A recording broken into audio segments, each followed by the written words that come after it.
ಅರೆ ಕಡಿಮೆ ಹಾಕು ಆದ್ರೆ ಅಸ್ಲಿ ಹಾಕು. MDH ಕಾಶ್ಮೀರಿ ಕೆಂಪು ಮೆಣಸಿನ powder.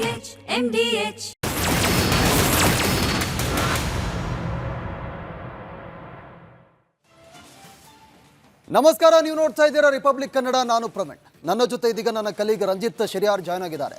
Ranjit, over to you. Thank you Praveen. ಇಡೀ ಬೆಂಗಳೂರು ಬೆಚ್ಚಿ ಬೀಳುವಂಥ ಸುದ್ದಿ ಇದು. ಬೆಂಗಳೂರಿನಲ್ಲಿ ಬಾಂಗ್ಲಾದೇಶಿಕರು ಯಾವ್ಯಾವ ಆಯಕಟ್ಟಿನ ಜಾಗಗಳಲ್ಲಿ ಇದ್ದಾರೆ ಅನ್ನೋದು ಗೊತ್ತಾ ನಿಮಗೆ? ಸಾವಿರ ಸಂಖ್ಯೆಯಲ್ಲಿ ಬಾಂಗ್ಲಾದೇಶಿಕರಿದ್ದಾರೆ. ಇತ್ತ ಬಾಂಗ್ಲಾದೇಶದಲ್ಲಿ ಹಿಂದೂಗಳ ನರಮೇಧವನ್ನ ಹಾದಿ ಬೀದಿಯಲ್ಲಿ ಮಾಡ್ತಾ ಇದ್ರೆ ಬಾಂಗ್ಲಾದೇಶಿಗರು ಮೂಲಭೂತವಾದಿಗಳು. ಆದರೆ ಅಲ್ಲಿಂದ ಬಂದಂತ ಬಾಂಗ್ಲಾದೇಶಿಗರು ಬೆಂಗಳೂರಿನಲ್ಲಿದ್ದಾರೆ, ನಮ್ಮ ಬೆಂಗಳೂರಿನಲ್ಲಿದ್ದಾರೆ. ಇದು ಬೆಂಗಳೂರನ್ನೇ ಬೆಚ್ಚಿ ಬೀಳಿಸುವಂತ ಸುದ್ದಿ. ರಿಪಬ್ಲಿಕ್ ಕನ್ನಡದ ಮತ್ತೊಂದು ಡೇರಿಂಗ್ ಸ್ಟಿಂಗ್ ಆಪರೇಷನ್ ಮೂಲಕ ಎಲ್ಲಿದ್ದಾರೆ, ಏನ್ ಮಾಡ್ತಿದ್ದಾರೆ, ಹೇಗ್ ಬಂದ್ರು ಅನ್ನೋದನ್ನ ನಾವು ನಿಮ್ಮ ಮುಂದೆ ತೆರೆದಿಡ್ತಾ ಇದ್ದೀವಿ. ನುಸುಳುಕೋರರ ವಿರುದ್ಧ ರಿಪಬ್ಲಿಕ್ ಕನ್ನಡ ಸಮರವನ್ನ ಸಾರಿದೆ. ಬಾಂಗ್ಲಾದೇಶ ಅಕ್ರಮ ವಲಸಿಗರ ವಿರುದ್ಧ ರಿಪಬ್ಲಿಕ್ ಕನ್ನಡ ಈಗ ಡೇರಿಂಗ್ ಸ್ಟಿಂಗ್ ಆಪರೇಷನ್ ಮೂಲಕ ಬೆಂಗಳೂರಿನ ಯಾವ್ಯಾವ ಜಾಗಗಳಲ್ಲಿ ಅವರು ನೆಲೆಸಿದ್ದಾರೆ ಅನ್ನೋದನ್ನ ನಿಮ್ಮ ಮುಂದೆ ನಾವು ಎಕ್ಸ್ಪೋಸ್ ಮಾಡ್ತಾ ಇದ್ದೀವಿ. ಅವರಲ್ಲಿ ಏನು ಮಾಡ್ತಾ ಇದ್ದಾರೆ, ಯಾರು ಅವರನ್ನ ಕರ್ಕೊಂಡು ಬಂದ್ರು ಅನ್ನೋದು, ಎಷ್ಟು ಜನ ಬಂದಿದ್ದಾರೆ, ಅವ್ರ ಬಳಿ ದಾಖಲೆಗಳಿದೆಯಾ, ಏನ್ ಮಾಡ್ತಾ ಇದ್ದಾರೆ ಅವರು, ಎಲ್ಲವನ್ನು ಕೂಡ ರಿಪಬ್ಲಿಕ್ ಕನ್ನಡ ಬಾಂಗ್ಲಾ ಬೇಟೆ 2.0 ಮೂಲಕ ನಿಮ್ಮ ಮುಂದೆ ಎಕ್ಸ್ಪೋಸ್ ಮಾಡ್ತಾ ಇದೆ.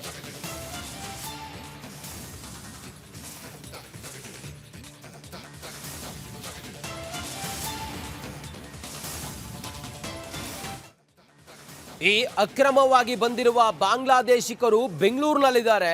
ಬೆಂಗಳೂರಿನ ಕೆಲವು ಸೂಕ್ಷ್ಮ ಪ್ರದೇಶಗಳಲ್ಲಿದ್ದಾರೆ, ಒಂದೇ ಏರಿಯಾದಲ್ಲಿದ್ದಾರೆ. ಸುಮಾರು 2,000ಕ್ಕೂ ಹೆಚ್ಚು ಬಾಂಗ್ಲಾದೇಶದ ಈ ನಿವಾಸಿಗಳಿದ್ದಾರೆ, ಒಂದೇ ಏರಿಯಾದಲ್ಲಿದ್ದಾರಂತೆ. 2,000 ಜನ ಅವರ ಬಳಿ ಅಕ್ರಮ ದಾಖಲೆಗಳಿದ್ದಾವೆ. ಚುನಾವಣೆಯಲ್ಲಿ ಮತ ಚಲಾವಣೆಯೂ ಕೂಡ ಮಾಡ್ತಾರಂತೆ. ಕೂಲಿ ಕೊಟ್ರೆ ಬರ್ತಾರೆ ಸಾವಿರ ನುಸುಳುಕೋರರು. ಜಾಗೃತರಾಗದೆ ಹೋದ್ರೆ ಅನಾಹುತ ತಪ್ಪಿದ್ದಲ್ಲ. ಇವ್ರ ಐಡೆಂಟಿಟಿ ಇರೋದಿಲ್ಲ, ಇವ್ರು ಯಾರು ಅನ್ನೋದು ಗೊತ್ತಾಗೋದಿಲ್ಲ. ನುಸುಳುಕೋರರ ನೆಟ್ವರ್ಕ್ ರಿಪಬ್ಲಿಕ್ ಕನ್ನಡದಲ್ಲಿ ಎಕ್ಸ್ಪೋಸ್ ಆಗ್ತಾ ಇದೆ. ಒಂದೇ ಏರಿಯಾದಲ್ಲಿ ಇದ್ದಾರಂತೆ 2,000 ಜನ. ಇವ್ರ ಬಳಿ ಎಲ್ಲವೂ ಇದೆ, ದಾಖಲೆಗಳಿದೆ, ಎಲ್ಲವೂ ಅಕ್ರಮವಾಗಿ ಮಾಡಿರೋದು. ಆದ್ರೆ ಇವ್ರು ಏನಾದ್ರೂ ಇಲ್ಲಿ ಸಮಾಜಘಾತುಕ ಶಕ್ತಿಗಳಲ್ಲಿ ತೊಡಗಿದ್ದೆ ಆದ್ರೆ ಇವ್ರನ್ನ ಹೇಗೆ ಐಡೆಂಟಿಫೈ ಮಾಡ್ತಾರೆ? ನಾವು ಜಾಗೃತರಾಗದೆ ಹೋದ್ರೆ ಇವ್ರನ್ನ ಐಡೆಂಟಿಫೈ ಮಾಡೋದು ಹೇಗೆ? ಎಲ್ಲಿ ಬೇಕೆಂದ್ರಲ್ಲಿ ಇವ್ರು ಇರ್ಬೋದಾ? ಇವ್ರು ಯಾರು, ಏನು, ಎತ್ತ ಅನ್ನೋದು ಏನೂ ಕೂಡ ಯಾರಿಗೂ ಮಾಹಿತಿ ಇರೋದಿಲ್ಲ. ಇವ್ರು ಹೇಗೆ ಬಂದ್ರು ಅನ್ನೋದು ಗೊತ್ತಾಗೋದಿಲ್ಲ, ಇವ್ರ ವಿಳಾಸ ಗೊತ್ತಾಗೋದಿಲ್ಲ. ಯಾರು ಇಲ್ಲದ ನಿರ್ಜನ ಪ್ರದೇಶಗಳಲ್ಲಿ ಟೆಂಟ್ ಹಾಕೊಂಡಿರ್ತಾರೆ. ರಿಪಬ್ಲಿಕ್ ಕನ್ನಡ ಅಂತ ಕ್ರೂಯಲ್ ಸ್ಥಳಗಳಿಗೆ ಹೋಗಿ ನಿಮ್ಮ ಮುಂದೆ ಸ್ಟಿಂಗ್ ಆಪರೇಷನ್ ಮೂಲಕ ಡೇರಿಂಗ್ ರಿಪೋರ್ಟಿಂಗ್ ಅನ್ನ ನಾವು ಮಾಡ್ತಾ ಇದ್ದೀವಿ. ಸಂಪೂರ್ಣ ಇವರ ಮುಖವಾಡವನ್ನ ಕಳಚಿಡ್ತಾ ಇದ್ದೀವಿ.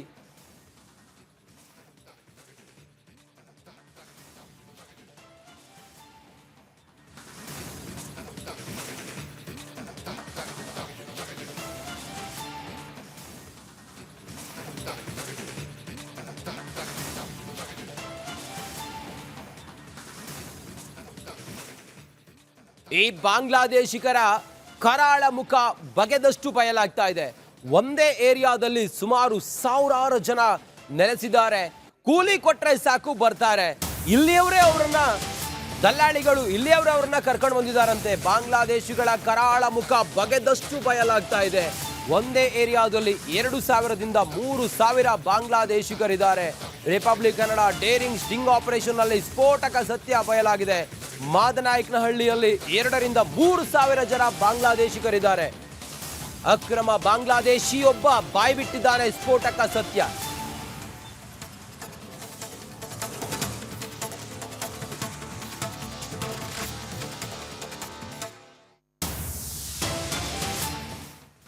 ಈ ಅಕ್ರಮ ಬಾಂಗ್ಲಾದೇಶಿಗರು ಹೆಚ್ಚಿಗೆ ಇರೋದು ಮಾದನಾಯಕನಹಳ್ಳಿಯಲ್ಲಿ.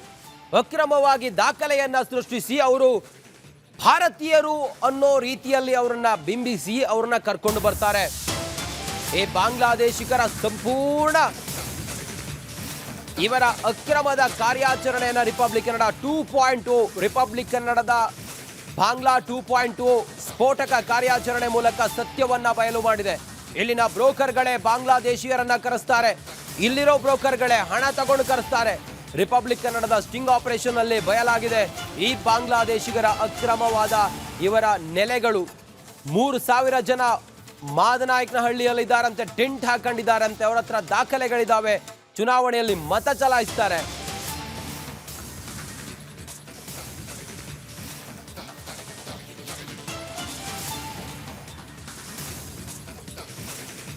उधर उधर से आते हो ना, इधर काम के लिए वो बुलाते हैं, पैसा देते हैं कि नहीं?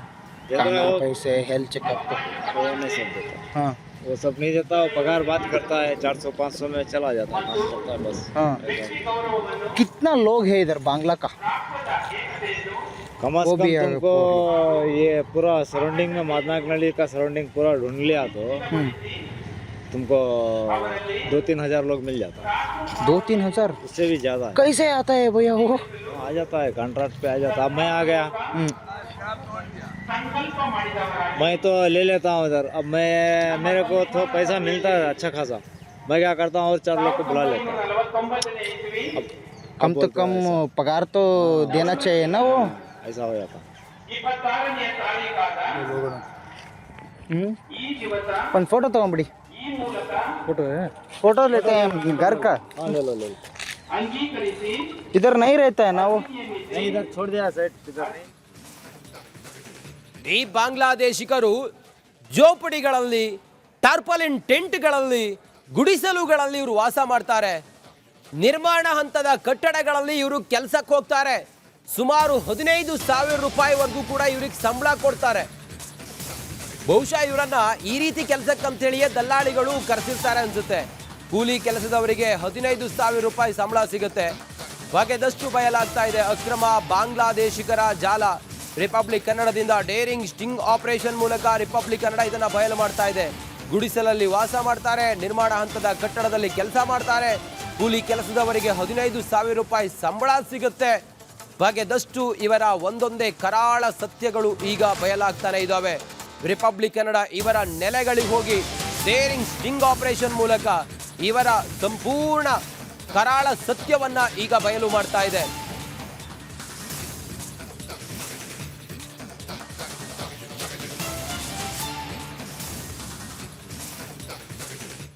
ಸರ್ ನಿಮ್ಮ ಹೆಸರೇನು? ನನ್ನ ಹೆಸರು ನಸುರ್ಲಾ ಅಂತ ಸರ್. ಇಲ್ಲಿ ತಾವೇನು ಕೆಲಸ ಮಾಡ್ಕೊಂಡಿದ್ದೀರಿ ಇಲ್ಲಿ? ಇಲ್ಲ ಡ್ರೈವಿಂಗ್ ಕೆಲಸ ಮಾಡ್ತೀನಿ ನಾನು ಕಂಪ್ನಿಯಾಗ. ಇಲ್ಲಿ ಯಾರ ಕಾನ್ಸ್ಟಿಟ್ಯೂನ್ಸಿ ಬರುತ್ತೆ ಸರ್ ಇದು? ಯಾವ MLA ಯಾರು? ಗೊತ್ತಿಲ್ಲ. ಅಲ್ಲ ಸರ್, ಬಾಂಗ್ಲಾದವರು ಬಂದಿದಾರಂತಲ್ಲ ಪಾಪ ಇಲ್ಲಿ ಬಡವರು, ಅವ್ರಿಗೂ ಎಲ್ಲರಿಗೂ ಓಡಿಸಿದಾರಂತ ಇಲ್ಲಿಂದ. ಏನ್ ಕತೆ ಇದು? ಹಿಂಗೆ ಎಲ್ಲ ಚಪ್ಪಲಿ ಗಿಪ್ಲಿ ಎಲ್ಲ ಬಿದ್ದಾವ ನೋಡಿದ್ರೆ ಅವ್ರು ಓಡೋಗಿದ್ದಾರೆ, ಎಲ್ಲ ಬಟ್ಟೆ ಎಲ್ಲ ಬಿಟ್ಟು ಎಲ್ಲ. ಅಲ್ಲಲ್ಲ, ಅವ್ರು ಬಿಟ್ಟು ಹೋಗಿದಾರೆ ಅಂದ್ರೆ ಬೇರೆ ಕಡೆ ಶಿಫ್ಟ್ ಆಗಿದಾರಂತ ಪಾಪ. ಏನ್ ಮಾಡ್ತಾರೆ ಅವ್ರು ಒಬ್ರಾದ್ರೂ ಸಿಕ್ಕರೆ ಏನೋ ನಾವು ಮಾಹಿತಿ ಕೇಳ್ಬೋದು. ಒಬ್ರು ಸಿಗ್ಲಿಲ್ಲ ಅಂದ್ರೆ ಏನು ಮಾಹಿತಿ? ನಾವು ಹೆಲ್ಪ್ ಮಾಡ್ಬೇಕಂತ ಇದ್ದವ್ರಿಗೆ ಕೆಲವರು ಬೇರೆ ಬೇರೆ ಕಡೆ ದುಡ್ಡು ಪೋಲ್ ಮಾಡ್ತಾರೆ ಸರ್.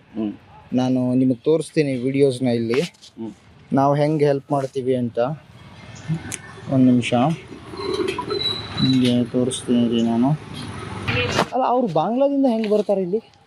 ಏನಿಲ್ಲ, ಬರೋದಂದ್ರೆ ಕೆಲಸ ಕರೆದಿರ್ತಾರೆ ಅಷ್ಟೇ ಅವರು. ಕಾಂಟ್ರಾಕ್ಟರ್ಸ್ ಅವರು ಇಲ್ಲಿ ಕಾಂಟ್ರಾಕ್ಟ್ ಕೆಲಸ ಹಿಡಿದ್ರೆ ಇರ್ತಾರಲ್ಲ, ಅವ್ರಿಗೆ ಲಿಂಕ್ ಇರ್ತದೆ. ಈಗ ಅವ್ರು ಏನಪ್ಪಾ ಅಂದ್ರೆ ಒಂದ್ ಲೇಬರಿಗೆ ಇಷ್ಟ ಅಂತ ಕಮಿಷನ್ ಇರ್ತದೆ. ಏನಂದ್ರೂ ಒಂದ್ 15,000 ಜಾಸ್ತಿ ಅಂದ್ರೆ ಕೂಲಿ ಕೆಲಸ ಮಾಡ್ತಾರ ಅಂದ್ರೆ 15,000ಗೋಸ್ಕರ ಅಲ್ಲಿಂದ ಬಂದಿರ್ತಾರೆ. ಅವ್ರಿಗೆ ದುಡ್ಡು ಕೊಟ್ಟಿರಲ್ಲ ಮೇಷ್ಟ್ರು.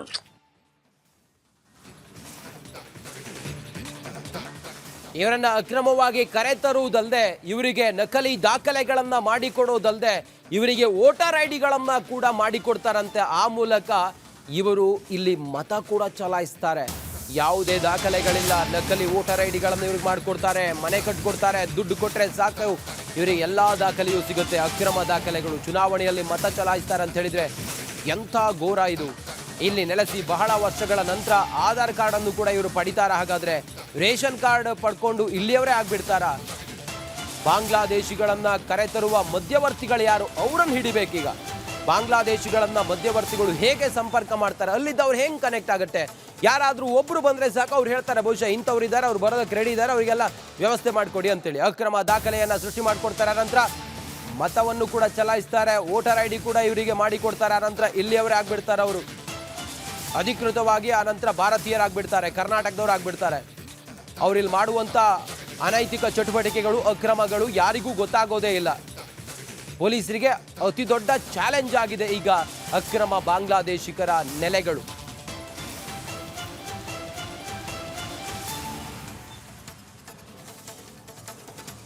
ಆಂಧ್ರದಿಂದ ಬಂದಿದ್ದಾರೆ ಮತ್ತು ಉತ್ತರ ಭಾರತದಿಂದ ಬಂದಿದ್ದಾರೆ, ಬಿಹಾರದಿಂದ ಅದೇ ಹೇಳ್ತಾರಲ್ಲ, ಅವ್ರಿಗೆ ಊಟ ಸಿಕ್ಕಿರೋ ನಿಮ್ಗೆ ಮಾಹಿತಿ ಕರೆಕ್ಟ್. ಇವರೆಲ್ಲ ಹೆಂಗೆ ಬರ್ತಾರೆ ಸರ್ ಅಲ್ಲಿಂದ ಪಾಪ? ನಾನು ಹೇಳ್ತಿಲ್ಲ, ಅಲ್ಲಿ ಊಟ ಸಿಗಲ್ಲ ಸರ್ ನಿಮಗೆ. ಅಲ್ಲಿ ಊಟ ಮಾಡೋಕೆ ಸಿಗಲ್ಲ. ಅಲ್ಲಿ ಹೆಂಗಪ್ಪ ಅಂದರೆ ಬಾಂಗ್ಲಾದೇಶ ಅಲ್ಲೆಲ್ಲ ಭಾರಿ ಕಷ್ಟ ಜೀವನ. ಅಲ್ಲಿ ನೀವು 5,000 ಕೊಟ್ಟರು ಒಂದು ತಿಂಗಳ ಕೆಲಸ ಮಾಡ್ತಾರೆ. ಆ ಲೆಕ್ಕಾಚಾರದಿಂದ ಅಲ್ಲಿಂದ ಏನು ಮಾಡಿರ್ತಾರೆ, ಮೇಸ್ತ್ರಿ ಅಂತ ಮಾಡ್ಕೊಂಡಿರ್ತಾರೆ. ಅವು ಮೇಸ್ತ್ರಿ ಏನು ಮಾಡ್ತಾರೆ, ಇಲ್ಲಿಂದ ಲಿಂಕ್ ಇರ್ತದೆ ಅವ್ರಿಗೆ. ಇಲ್ಲಿ ಬಂದು ನಿಮ್ಮ ದೊಡ್ಡವ್ರು ಇದ್ದಾರ, ನಿಮಗೆ ಕೇಳ್ತಾರೆ, ನಾನು ಇಷ್ಟು ಜನ ಕರ್ಕೊಂಬರ್ತೀನಿ, ನನಗೇನು ಕೊಡ್ತೀಯ ನೀನು? ಕೂಲಿಗೋಸ್ಕರ 500 ರೂಪಾಯಿನ 1,000 ರೂಪಾಯಿ ಅವ್ರು ಲಾಭ ಇಟ್ಟಿರ್ತಾರೆ ತಿಂಗಳಿಗೆ. ಈಗ ನಾನು 20,000 ಕೊಡ್ತಿದ್ದೀನಿ ಅಂದರೆ ನಿಮಗೆ 15,000 ಕೊಡ್ತೀನಿ ಅವನಂದ್ರ, ಅವನಿಂದ ಕಮಿಷನ್ ಏನಾಗ್ತೈತೆ, ಅವ್ನು 30,000 ತೊಗೊಂಡಿರ್ತಾನೆ. ನಿಮಗೆ 10,000 ರೂಪಾಯಿ ಕಮಿಷನ್, ನನಗೆ 5,000 ರೂಪಾಯಿ, ಅವನಿಗೆ ಹೋಗೋದು 5,000 ರೂಪಾಯಿ. ಕಾಂಟ್ಯಾಕ್ಟ್ ಹಿಂಗೆ ಮಾಡ್ತಾರೆ ಪಾಪ ಅಲ್ಲಿ ಬಡವರು. ಹಿಂಗೆ ಆಗಿರ್ತಾರೆ, ಬಂದಿರ್ತಾರೆ. ಈಗ ನಾವು ನಿಮ್ಮ ಗಾಡಿ ಏನೋ ನಾವು ಗಾಡಿ ಓಡಿಸ್ತಿದ್ವಾ, ನೀವು ಕಾಂಟ್ಯಾಕ್ಟ್ ಇರ್ತೀರ ನನಗೆ, ಅಲ್ಲಿಂದ ಕರೆಸ್ತಾರೆ. ಬಟ್ ಅದು ಬಡವರಿಗೆ ಹೆಲ್ಪ್ ಮಾಡಲ್ಲ. ಅದು ಬರೋರಿಗೆ ಹೆಲ್ಪ್ ಮಾಡಲ್ಲ ಅಂದರೆ ಅವರು ಅದೆಲ್ಲ ಟೆನ್ಷನ್ ತೊಗೊಳಲ್ಲ. ಅವ್ರಿಗೆ ಕೆಲಸ ಮಾಡಕ್ಕೆ ಕೆಲಸ ಮಾಡಿದ್ರೆ ದುಡ್ಡು ಸಿಕ್ಕರೆ ಸಾಕಲ್ಲಪ್ಪ ಅಂತ ಅಷ್ಟೇ. ಅಲ್ಲ, ಆಧಾರ್ ಕಾರ್ಡು ಪಾಸ್ಪೋರ್ಟ್ ಎಲ್ಲ ಚೆಕ್ ಮಾಡಲ್ವಾ ಅಲ್ಲಿ ಟ್ರೈನಲ್ಲಿ? ಕರ್ನಾಟಕದಲ್ಲಿ ಇದ್ರೆ ಸಮಸ್ಯೆ, ಇಂಡಿಯಾದಲ್ಲಿ ಇದ್ರೆ ಸಮಸ್ಯೆ ಇಲ್ಲಲ್ಲ ಸರ್. ಇಂಡಿಯಾ ಬಿಟ್ಟು ಬೇರೆ ಕಡೆ ಇದ್ರೆ ಸಮಸ್ಯೆ, ಪಾಸ್ಪೋರ್ಟಿಂದ ಅವೆಲ್ಲ. ಅಲ್ಲ, ಇದ್ರದ್ದು ಆಧಾರ್ ಕಾರ್ಡ್ ಅಲ್ಲಿಂದ ಇರ್ತದಲ್ಲ, ತೊಗೊಂಬಂದಿರ್ತಾರೆ ಅವರು. ಅವ್ರ ಆಧಾರ್ ಕಾರ್ಡ್ ಇಲ್ಲ ಅಂದ್ರೆ ಯಾರು ಕೆಲಸ ಕೊಡಲ್ಲ ಇಲ್ಲಿ, ಕೊಡಲ್ಲ. ಈಗ ನಾನು ಅಲ್ಲಿಂದ ಲಿಂಕ್ ಇದ್ರೆ ಅವ್ರಿಗೆ ಹೇಳೋ ಕರ್ಕೊಂಡು ಬರೋದು ನಾನು. ಆಧಾರ್ ಕಾರ್ಡ್ ಪಾನ್ ಕಾರ್ಡ್ ಏನೋ ಇರಲಿ ತೊಗೊಂಬರ್ಬೇಕು ನೀವು ಅಂತ. ಅವ್ರೇನೋ ಅದ್ರಿಂದ ಆಧಾರ್ ಕಾರ್ಡ್ ತೊಗೊಂಬಂಡು ಇಲ್ಲಿ ಭಾಳ ವರ್ಷ ಆದಮೇಲೆ ಇಲ್ಲಿ ಚೇಂಜ್ ಮಾಡ್ಕೊಡ್ತಾರೆ. ಚೇಂಜ್ ಮಾಡ್ತಾರೆ ಹಂಗಾಗಿ ಆ ಥರ ಇದೆ, ಆಪ್ಷನ್ ಇದೆ. ಆಪ್ಷನ್ ಇರಬೇಕಲ್ಲ, ಅದು ಮಾಡ್ಬೋದಲ್ಲ. ಇಷ್ಟು ವರ್ಷ ನಾವು ಇಲ್ಲಿ ಇದ್ದೀವಿ, ಇಲ್ಲಿಂದ ಮಾಡಿಸ್ಬೋದು ಅಂತ. ರೇಷನ್ ಕಾರ್ಡು ಮಾಡಿಸ್ಬೋದು, ಆಧಾರ್ ಕಾರ್ಡು ಮಾಡಿಸ್ಬೋದು. ಆ ಥರ ರೇಷನ್ ಕಾರ್ಡ್ ಮಾಡಿಸ್ಕೊಡ್ತೀವಿ, ಆಧಾರ್ ಕಾರ್ಡ್ ಮಾಡಿಸ್ಕೊಡ್ತೀವಿ ಅಂತ ಏನಾದರೂ ದುಡ್ಡು ಏನಾದರೂ ಇಸ್ಕೊಂತಿದ್ದಾರೆ ಮತ್ತೆ ಆಫೀಸರ್ಸ್ ಬಡವ್ರ ಹತ್ರ ಪಾಪ? ಇಲ್ಲ ಹೇಳಿ ಮತ್ತೆ.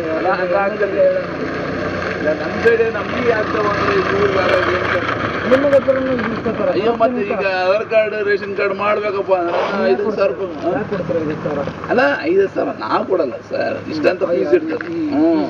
ಫೀಸ್ ಆದ್ರೆ ಇಸ್ಕೊಳ್ಳೇಬೇಕು.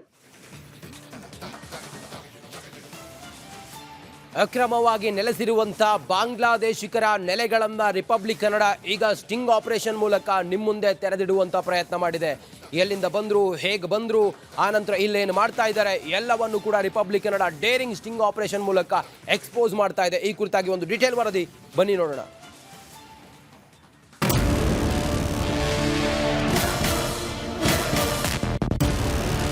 ಬೇಟೆ ಇದು ಅಂತಿಂತ ಬೇಟೆಯಲ್ಲ, ಅಕ್ರಮವಾಸಿಗಳ ಮಹಾ ಬೇಟೆ. ನಿಮ್ಮ ರಿಪಬ್ಲಿಕ್ ಕನ್ನಡ ಅಕ್ರಮ ಬಾಂಗ್ಲಾದೇಶಿಗಳ ವಿರುದ್ಧ ಸಮರ ಸಾರಿದೆ. ಭಾರತಕ್ಕೆ ನುಸುಳಿಕೊಂಡು ಬಂದ ಬಾಂಗ್ಲಾ ವಲಸಿಗರನ್ನ ಹುಡುಕಿ ಭೇಟಿಯಾಡ್ತಾ ಇದೆ. ಕಗ್ಗಲಿಪುರ ಬಳಿಕ ರಿಪಬ್ಲಿಕ್ ಕನ್ನಡ ಮತ್ತೊಂದು ಡೇರಿಂಗ್ ಸ್ಟಿಂಗ್ ಆಪರೇಷನ್ ಮಾಡಿದೆ.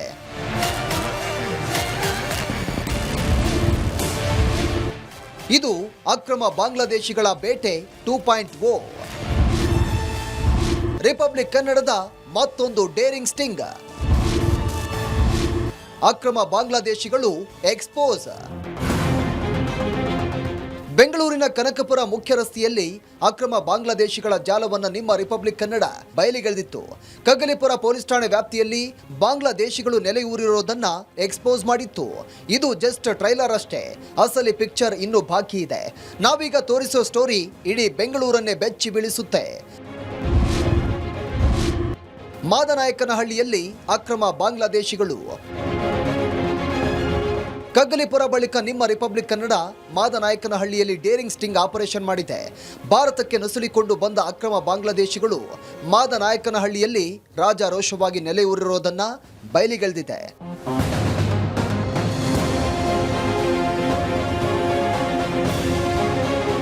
ಶಾಕಿಂಗ್ ವಿಷಯ ಅಂದ್ರೆ ಮಾದನಾಯಕನಹಳ್ಳಿಯಲ್ಲಿ ಏರಿಯಾ ಒಂದರಲ್ಲೇ 2 ರಿಂದ 3 ಸಾವಿರ ಅಕ್ರಮ ಬಾಂಗ್ಲಾದೇಶಿಗಳು ಠಿಕಾಣಿ ಹೂಡಿದ್ದಾರೆ. ಟೆಂಟ್ ಹಾಕಿಕೊಂಡು ಜೀವನ ಮಾಡ್ತಿದ್ದಾರೆ. ಬೀದಿ ಬದಿಗಳಲ್ಲಿ ಕಸ ಆಯುತ್ತಾ ಕೂಲಿ ಕೆಲಸ ಮಾಡುತ್ತಾ ರಾಜಾರೋಷವಾಗಿ ಅಕ್ರಮವಾಗಿ ನೆಲೆ ಊರಿದ್ದಾರೆ. ನುಸುಳುಕೋರರ ಕರಾಳ ಸತ್ಯವನ್ನ ಬ್ಲಡಿ ಬಾಂಗ್ಲಾದೇಶಿ ಬಾಯಲ್ಲೇ ಕೇಳಿ. उधर से आता है ना, इधर काम के लिए वो बुलाते हैं, पैसा देते हैं कि नहीं? खाना, पैसे, हेल्थ चेकअप वो नहीं सब देता, हाँ वो सब नहीं देता. वो पगार बात करता है 400-500 में चला जाता है, काम करता है बस. हाँ. कितना लोग है इधर बांग्ला का? कम से वो कम भी है, तुमको ये पूरा सराउंडिंग में मादनाकनली का सराउंडिंग पूरा ढूंढ लिया तो तुमको 2-3 हज़ार लोग मिल जाता है, 2-3 हज़ार उससे भी ज़्यादा है। कैसे आता है भैया वो? आ जाता है कॉन्ट्रैक्ट पे आ जाता है। अब मैं आ गया, मैं तो ले लेता हूँ उधर। अब मैं मेरे को तो पैसा मिलता है अच्छा खासा, मैं क्या करता हूँ और 4 लोग को बुला लेता हूँ। कम तो कम पगार तो देना चाहिए ना वो। ऐसा हो जाता। ಒಂದು ಫೋಟೋ ತಗೊಂಬಿಡಿ. फोटो लेते हैं घर का. हाँ ले लो। इधर नहीं रहता है ना वो. नहीं इधर छोड़ दिया सेट, इधर नहीं है, पूरा अलग अलग चला गया उधर इधर। ಇನ್ನು ಈ ಬಾಂಗ್ಲಾದೇಶಿಗಳು ಭಾರತಕ್ಕೆ ಹೇಗೆ ನುಸುಳಿಕೊಂಡು ಬರ್ತಾರೆ, ಈ ಅಕ್ರಮ ವಾಸಿಗಳನ್ನ ಯಾರು ಕರೆಸ್ತಾರೆ, ಬೆಂಗಳೂರಿಗೆ ಬಂದು ಈ ಬ್ಲಡಿ ಬಾಂಗ್ಲಾದೇಶಿಗಳು ಏನ್ ಮಾಡ್ತಾರೆ ಅಂತ ಸ್ಥಳೀಯರೇ ಬೆಚ್ಚಿಟ್ಟಿದ್ದಾರೆ ನೋಡಿ. ಸರ್ ನಿಮ್ಮ ಹೆಸರೇನು? ನನ್ನ ಹೆಸರು ನಸುರ್ಲಾ ಅಂತ ಸರ್. ಇಲ್ಲಿ ತಾವೇನು ಕೆಲಸ ಮಾಡ್ಕೊಂಡಿದ್ದೀರಿ ಇಲ್ಲಿ? ಇಲ್ಲ ಡ್ರೈವಿಂಗ್ ಕೆಲಸ ಮಾಡ್ತೀನಿ ನಾನು ಕಂಪ್ನಿಯಾಗ. ಇಲ್ಲಿ ಯಾರ ಕಾನ್ಸ್ಟಿಟ್ಯೂನ್ಸಿ ಬರುತ್ತೆ ಸರ್ ಇದು? ಸರ್ ಯಾರ ಕಾನ್ಸ್ಟಿಟ್ಯೂನ್ಸಿ ಬರುತ್ತೆ? ಯಾವ MLA ಯಾರು? ಗೊತ್ತಿಲ್ಲ. ನಾವು ದಾವಣಗೆರೆ ಸರ್, ಹಾಂ, ಇಲ್ಲಿ ಡ್ಯೂಟಿ ಮಾಡ್ಕೊಂಡಿದ್ದೀವಿ. ಓಕೆ. ನಾವು ಮನೆ ಅಲ್ಲಿ ಮೇಲೆ ರೋಡಾಗ ಬರ್ತೈತೆ. ಅಲ್ಲ ಸರ್, ಬಾಂಗ್ಲಾದವರು ಬಂದಿದ್ದಾರಂತಲ್ಲ ಪಾಪ ಇಲ್ಲಿ ಬಡವರು. ಹಾಂ ಸರ್, ಬಾಂಗ್ಲಾದವರು ಬಂದಿರ್ತಾರಂತಲ್ಲ ಅಂತ. ಅಲ್ಲ ಅವ್ರಿಗೂ ಎಲ್ಲರಿಗೂ ಓಡಿಸಿದಾರಂತ ಇಲ್ಲಿಂದ. ಏನು ಕತೆ ಇದು? ಹಿಂಗೆ ಮಾಡಿ ಎಲ್ಲ ಚಪ್ಪಲಿ ಗಿಪ್ಲಿ ಎಲ್ಲ ಬಿದ್ದಾವ ನೋಡಿದ್ರೆ ಅವ್ರು ಓಡೋಗಿದ್ದಾರೆ, ಎಲ್ಲ ಬಟ್ಟೆ ಎಲ್ಲ ಬಿಟ್ಟು ಎಲ್ಲ. ಅಲ್ಲಲ್ಲ, ಅವ್ರು ಬಿಟ್ಟು ಹೋಗಿದ್ದಾರೆ ಅಂದರೆ ಬೇರೆ ಕಡೆ ಶಿಫ್ಟ್ ಆಗಿದಾರಂತ ಪಾಪ. ಏನು ಮಾಡ್ತಾರೆ ಅವ್ರು? ಒಬ್ಬರಾದ್ರೂ ಸಿಕ್ಕರೆ ಏನೋ ನಾವು ಮಾಹಿತಿ ಕೇಳ್ಬೋದು, ಒಬ್ಬರು ಸಿಗ್ಲಿಲ್ಲ ಅಂದರೆ ಏನು ಮಾಹಿತಿ. ನಾವು ಹೆಲ್ಪ್ ಮಾಡಬೇಕಂತ ಇದ್ದವ್ರಿಗೆ ಕೆಲವರು ಬೇರೆ ಬೇರೆ ಕಡೆ ದುಡ್ಡು ಪೋಲ್ ಮಾಡ್ತಾರೆ ಸರ್. ನಾನು ನಿಮಗೆ ತೋರಿಸ್ತೀನಿ ವಿಡಿಯೋಸ್ನ ಇಲ್ಲಿ, ನಾವು ಹೆಂಗೆ ಹೆಲ್ಪ್ ಮಾಡ್ತೀವಿ ಅಂತ. ಅಲ್ಲ, ಅವ್ರು ಬಾಂಗ್ಲಾದಿಂದ ಹೆಂಗೆ ಬರ್ತಾರೆ ಇಲ್ಲಿ? ಅದೇ ಏನಿಲ್ಲ, ಬರೋದಂದ್ರೆ ಕೆಲಸ ಕರೆದಿರ್ತಾರೆ ಅಷ್ಟೇ ಅವರು, ಕಾಂಟ್ರಾಕ್ಟರ್ಸ್ ಅವರು. ಇಲ್ಲಿ ಕಾಂಟ್ರಾಕ್ಟ್ ಕೆಲಸ ಹಿಡಿದ್ರೆ ಇರ್ತಾರಲ್ಲ, ಅವ್ರಿಗೆ ಲಿಂಕ್ ಇರ್ತದೆ. ಈಗ ಅವ್ರು ಏನಪ್ಪ ಅಂದರೆ ಒಂದು ಲೇಬರಿಗೆ ಇಷ್ಟ ಅಂತ ಕಮಿಷನ್ ಇರ್ತದೆ. ಈಗ ನಾನೇ ಡ್ರೈವರ್ ಅಂದರೆ ಈಗ ನನಗೆ ಕರ್ಕೊಂಡು ನನಗೆ 30,000 ಮಾತಾಡಿರ್ತಾನೆ, ನಿಮ್ಮ ಹತ್ರ 35,000 ರೂಪಾಯಿ ಮಾತಾಡಿರ್ತಾರೆ. ಇವ್ರಿಗೆ ಕೊಡೋದಿಲ್ಲ. ಈಗ ಹಂಗೆ ಅವ್ರು ಅಷ್ಟೊಂದು ಇಲ್ಲ ಅವ್ರ ಸಂಬಳ. ನಾನು ಹೇಳ್ತಿರೋದು ಏನಪ್ಪ ಅಂದರೆ ಇವರಿಗೆ ಏನಂದ್ರೂ ಒಂದು 15,000 ಜಾಸ್ತಿ ಅಂದರೆ. ನೋಡಿದ್ರಲ್ವಾ ಸಿಲಿಕಾನ್ ಸಿಟಿ ಬೆಂಗಳೂರು ಹೇಗೆ ಅಕ್ರಮ ಬಾಂಗ್ಲಾದೇಶಿಗಳ ಹಬ್ಬ ಆಗಿದೆ ಅಂತ. 2,000ಕ್ಕಿಂತ ಹೆಚ್ಚು ಅಕ್ರಮ ಬಾಂಗ್ಲಾವಾಸಿಗಳು ಒಂದೇ ಏರಿಯಾದಲ್ಲಿ ನೆಲೆಸಿದ್ದಾರೆ ಅಂದ್ರೆ ಏನರ್ಥ? ಇವರನ್ನೆಲ್ಲ ಹೀಗೆ ಬಿಟ್ರೆ ಬೆಂಗಳೂರಿಗೆ ಕಂಟಕ ತಪ್ಪಿದ್ದಲ್ಲ. Arvind, Republic Kannada, crime bureau.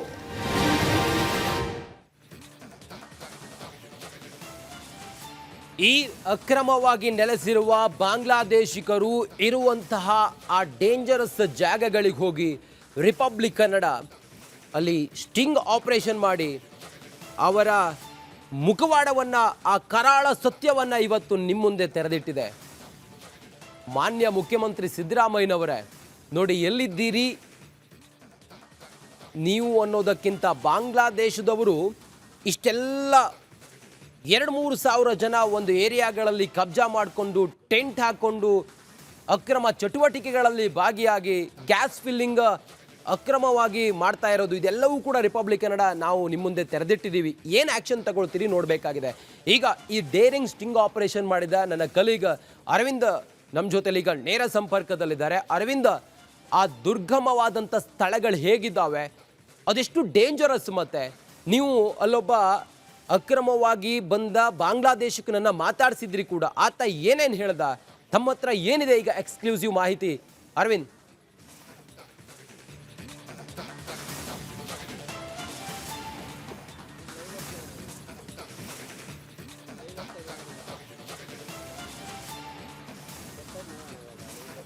S Ranjit, ಖಂಡಿತವಾಗ್ಲೂ ಕೂಡ ನಾವು ಈ ಒಂದು ಬಾಂಗ್ಲಾ ವಲಸಿಗರು ಬಾರ್ಡರ್ ಕ್ರಾಸ್ ಮಾಡಿ ಅಕ್ರಮವಾಗಿ ಬಂದು ಬೆಂಗಳೂರಿನಲ್ಲಿ ನೆಲೆಸಿರುವಂತಹ ಕೆಲವು ಜಾಗಗಳಿಗೆ ಭೇಟಿ ನೀಡ್ತೀವಿ. ಹಾಗೆ ಅವ್ರನ್ನ ಮಾತನಾಡಿಸುವಂಥ ಪ್ರಯತ್ನ ಮಾಡ್ತೀವಿ. ಕೆಲ ಗಂಟೆಗಳ ಹಿಂದೆ ಅಷ್ಟೇ ನಾವು ಓರ್ವ ಯುವಕನನ್ನ ಮಾತನಾಡಿಸ್ತೀವಿ. ಆ ಸಮಯದಲ್ಲಿ ಆತ ಹೇಳ್ತಾನೆ, ನಾನು ಬಾಂಗ್ಲಾದಿಂದ ಅಲ್ಲ, ಪಶ್ಚಿಮ ಬಂಗಾಳದಿಂದ ಬಂದಿದ್ದೀನಿ, ಜೊತೆಗೆ ನನ್ನ ಹತ್ರ ಆಧಾರ್ ಕಾರ್ಡ್ ಕೂಡ ಇದೆ ಅನ್ನುವಂಥದ್ದನ್ನ ಹೇಳ್ತಾನೆ. ಹಾಗಾದರೆ ಆಧಾರ್ ಕಾರ್ಡ್ನ ತೋರಿಸಿ ಅನ್ನುವಂಥದ್ದನ್ನ ನಾವು ಹೇಳ್ತೀವಿ. ಆಧಾರ್ ಕಾರ್ಡ್ ತೋರಿಸಿ ಅಂತ ತಕ್ಷಣ ಆತನ ಗುಡಿಸಲ ಬಳಿಗೆ ಮೂವ್ ಆಗ್ತಾನೆ. ಹೋದಂಥ ಸಂದರ್ಭದಲ್ಲಿ ಅರ್ಧಕ್ಕೆ ಆತ ನಿಂತು ನನ್ನ ಮನೆಯಲ್ಲಿ ಅದು ಆಧಾರ್ ಕಾರ್ಡ್ ಇಲ್ಲ, ಅಂದರೆ ಆ ಗುಡಿಸಲಲ್ಲಿ ಆಧಾರ್ ಕಾರ್ಡ್ ಇಲ್ಲ, ಫೋನಲ್ಲಿದೆ ಅಂತಾರೆ. ಫೋನಲ್ಲಿದ್ದರೆ ಫೋನಲ್ಲಿರುವಂಥ ಆಧಾರ್ ಕಾರ್ಡನ್ನು ತೋರಿಸಿ ಅನ್ನುವಂಥದ್ದನ್ನು ನಾವು ಹೇಳ್ತೀವಿ. ಆಗ ಆತ ಹೇಳ್ತಾನೆ ಫೋನ್ನ ಬೇರೆಯವ್ರು ತೆಗೆದುಕೊಂಡು ಹೋಗಿದ್ದಾರೆ, ಅವರು ಕೆಲಸಕ್ಕೆ ಹೋಗಿದ್ದಾರೆ ಅನ್ನುವಂಥ ಸುಳ್ಳು ಕಟ್ಟುಕತೆಯನ್ನು ಹೇಳ್ತಾನೆ. ಆ ಹೇಳಿದಂಥ ಜಾಗ ಇದೆ. ತಾವು ದೃಶ್ಯಗಳಲ್ಲಿ ಏನು ನೋಡ್ತಾ ಇದ್ದೀರಿ, ಸಂಪೂರ್ಣವಾಗಿ ಕೆಲವರು ಖಾಲಿ ಮಾಡಿದ್ದಾರೆ, ಒಂದಷ್ಟು ಜನ ನಿದ್ದೆ ಮಾಡ್ತಾಯಿದ್ರು, ಅವ್ರನ್ನ ನಾವು ಮಾತಾಡಿಸಿದ್ವಿ. ಆದರೆ ಅವರು ಬಾಂಗ್ಲಾದೇಶದವರು ಅಂತ ಹೇಳಿಲ್ಲ, ಆದರೆ ಪಶ್ಚಿಮ ಬಂಗಾಳದವರು ಅಂತ ಹೇಳಿ ಸುಳ್ಳು ಹೇಳ್ತಾರೆ. ಅವರ ಬಳಿ ಆಧಾರ್ ಕಾರ್ಡ್ ಇಲ್ಲ, ಕೆಲವರ ಬಳಿ ಆಧಾರ್ ಕಾರ್ಡ್ ಇದೆ, ಆದರೆ ಅವರು ಆ ಆಧಾರ್ ಕಾರ್ಡ್ನ ಇಲ್ಲಿನ ಅಡ್ರೆಸ್ಗೆ ಚೇಂಜ್ ಮಾಡಿಸ್ಕೊಂಡಿದ್ದಾರೆ. ಅದು ಹೇಗೆ ಅನ್ನುವಂಥದ್ದು ಗೊತ್ತಿಲ್ಲ. ಜೊತೆಗೆ ಈ ತೋಟದ ಓನರ್ ಯಾರು ಅನ್ನುವಂಥದ್ದು ಇಲ್ಲಿ ಯಾರೂ ಹೇಳ್ತಾ ಇಲ್ಲ. ಸ್ಥಳೀಯರನ್ನ ಕೇಳಿದ್ರೆ ಸ್ಥಳೀಯರಿಗೆ ಮಾಹಿತಿನೇ ಇಲ್ಲ. ಅವರು 1 ವರ್ಷದಿಂದ ನಾವು ಇಲ್ಲಿದ್ದೀವಿ, ಅದಕ್ಕಿಂತ ಹಿಂದಿನಿಂದ ಇವರಿದ್ದಾರೆ, ಅಂದರೆ ಸುಮಾರು ವರ್ಷದಿಂದ ಇವರು ಇಲ್ಲಿದ್ದಾರೆ ಅನ್ನುವಂಥದ್ದನ್ನ ಹೇಳ್ತಾರೆ. ಕೆಲ ದಿನಗಳ ಹಿಂದೆ ಅಷ್ಟೇ ಇಲ್ಲಿಂದ ಪರಾರಿಯಾಗಿದ್ದಾರೆ ಅನ್ನುವಂಥ ಸುಳ್ಳು ಮಾಹಿತಿಯನ್ನು ಇಲ್ಲಿನ ಸ್ಥಳೀಯರು ಕೂಡ ಕೊಡ್ತಾ ಇರೋದು. ಅಂದರೆ ಕನ್ನಡಿಗರು ಕೂಡ ಇದೇ ರೀತಿಯಾದಂಥ ಸುಳ್ಳು ಮಾಹಿತಿಯನ್ನು ಕೊಡ್ತಾ ಇರುವಂಥದ್ದು. ಅಂದರೆ ಲೋಕಲ್ ಸಪೋರ್ಟ್ ಇವ್ರಿಗಿದೆ, ಅವರೇ ಇವ್ರನ್ನ ಕರೆಸೋದು ಅನ್ನುವಂಥದ್ದು.